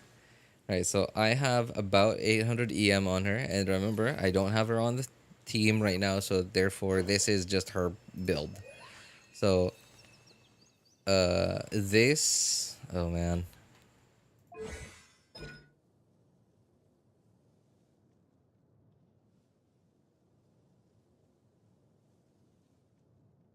Oh, sorry, excuse me. This gives me about 17% crit rate on her skill. So this basically gives me around, oops, 72. Yeah. So if you can get somewhere around 700-ish EM, maybe 750 to 800, then 55 is an okay amount of crit rate.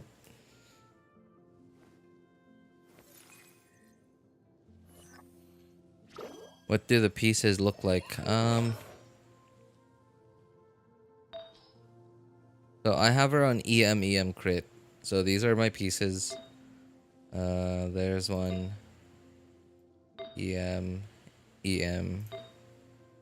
crit.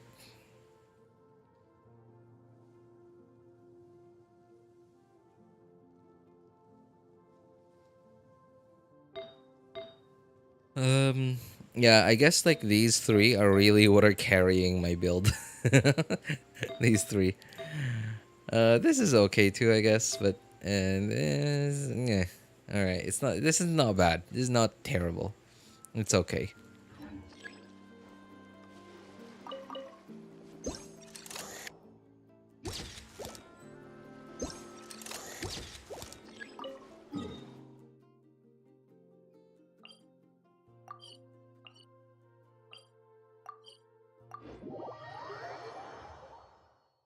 Very far off. Nah, it's all right, man. It's not that big of a deal, because if you can't build a good ratios on Nahida yet, what you can do is you can just build her full yam for now. Oh boy, sorry. Yeah, you could just build her full EM for now. In that way, her skill, like when it doesn't crit, at least it still does a reasonable amount of damage because you have her full EM. But yeah, you definitely wanna ideally want her to be built well-ish, crit wise. Sorry, my brain's not working anymore. I'm running on fumes here.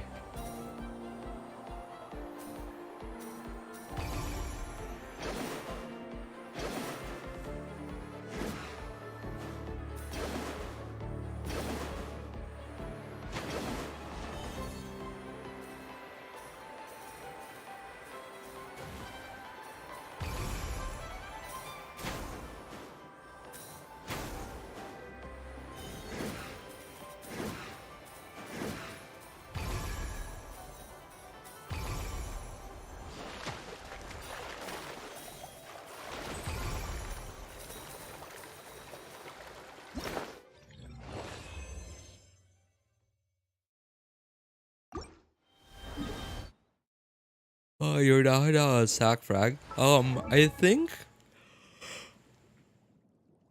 Sorry, excuse me. Not on this account. On this account, I don't remember why I have this. Why do I have this? Oh, wait. Did Xinyan run together with the Nahida rerun? I think she did. Yeah, so I went for Xinyan's weapon and I got this. Well, two of it. So I have this here. Well, but yes, otherwise my other two accounts are on Sackfrag.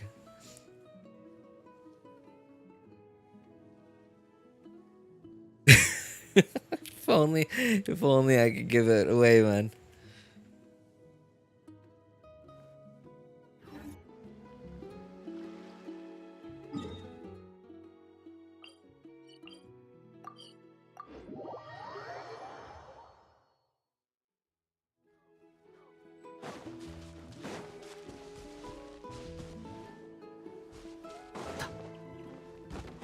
Man, how long have I been going? 3. Okay, coming up on 4 hours now, dude. 4 hour stream is pretty long for me, right? Especially if it's like late at night. But I can't imagine some of these like other streamers who go on like subathons and like stream for like days on end. Now, I get that some of them do sleep. It's kind of weird, to be honest. Like some streamers, they stream for like multiple days at a time, and like they also just sleep in front of the camera. It's weird to me that people even sit there watching these people sleep. But it's kind of nuts. Like I can't imagine how can you remain entertaining and like even think of actually being on camera for that long. I remember I once saw this video from a guy named Elijah, who is part of the LTT team, And apparently he has his own YouTube channel. I believe he streams on Twitch. And he did like this challenge, I guess, where, what was it? Like if he reached a certain milestone of subs, that he would add X amount of hours to his stream. And at some point, he ended up streaming for, I think it was like 9 days straight. I don't remember exactly how long. Maybe not 9 days. Somewhere along those lines. Somewhere between a week or 9 days.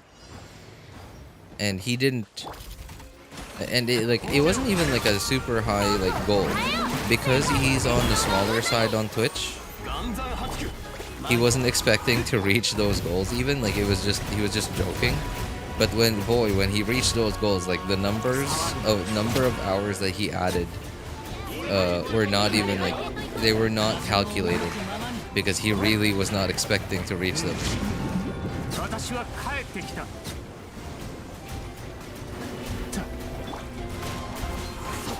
So it was an unrealistic amount of hours. I think it was like, I don't know, I don't remember even. But he mentioned he made a YouTube video out of it, describing like what was going through his mind in the different stages of it. And at some point he mentions that he got anxious because like he didn't even know what he was going to be doing anymore. So at some point he ended up making a list of like what games he was gonna play.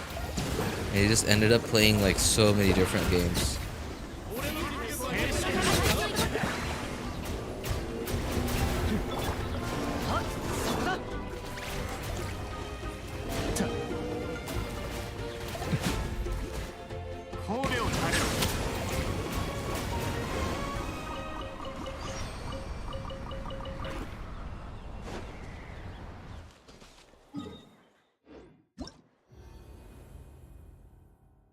And yeah, I certainly do understand that feeling.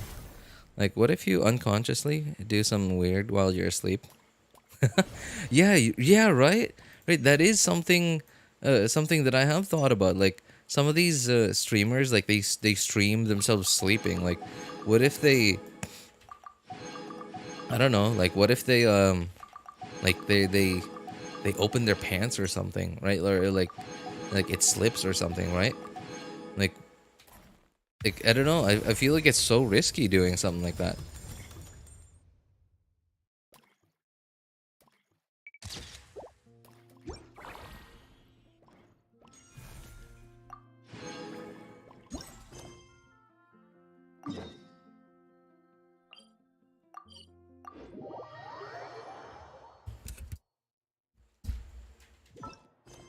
Wait, what?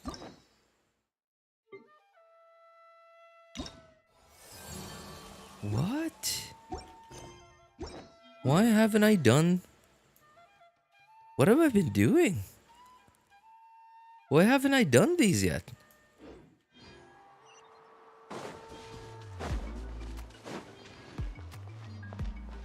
What if they wet dream?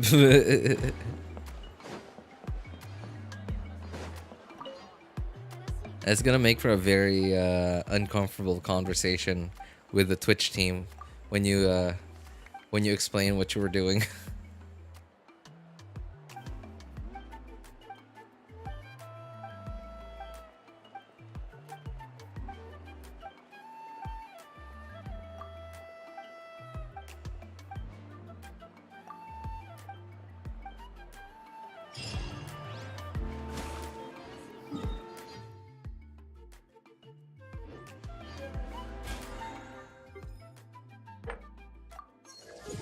What if you you talk in your sleep, and you talk you say like private information or something, right? Like, what if you're somebody who values your privacy so much that you don't even say what it is your real name is? What if you talk about you say your address, like you sleep talk, and you say your physical address, your phone number or something, right? Like something crazy like that.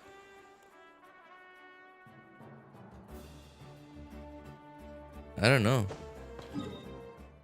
That is I don't know. I don't think I would ever do something like that.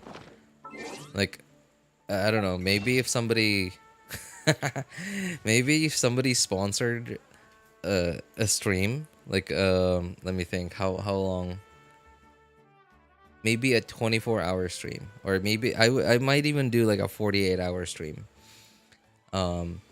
If somebody offered like I don't know, something like 5,000 US dollars.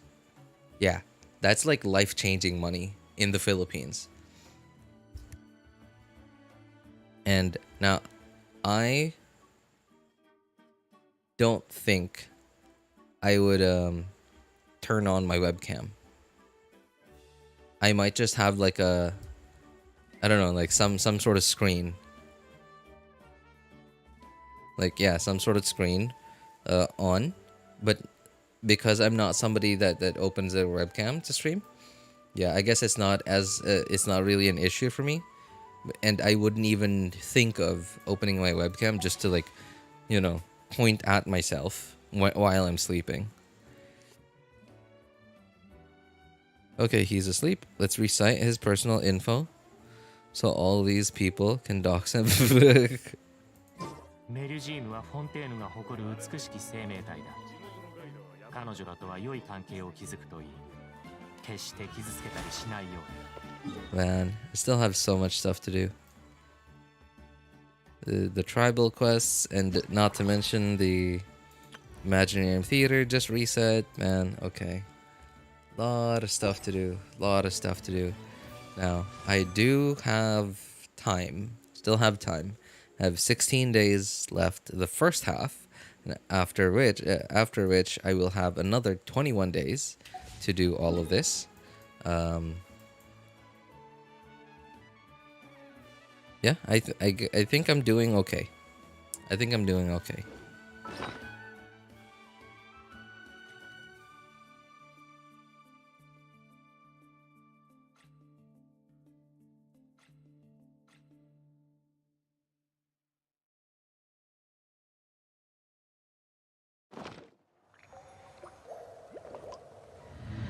Anyway, yeah, I'm sorry.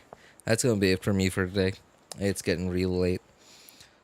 So anyway, for those of you who need help building your characters' accounts, making a decision which banners to pull for, feel free to join our Discord server. Links are in the description of all my videos, VODs, and streams, and in the pinned message in YouTube chat. If you want my personal opinion, you can ping me over there. My name is Elvis Einstein. Of course, you can ask for other people's opinions too. Thank you guys so much for coming by, hanging out, and being awesome people. Have a good day, good afternoon, good evening, and take care, everybody. Bye, guys. Hey, thanks for being here the whole time, wrong person. Yeah, I'm surprised you didn't go to bed early today. Anyway, take care, man. Yeah, bye, everyone.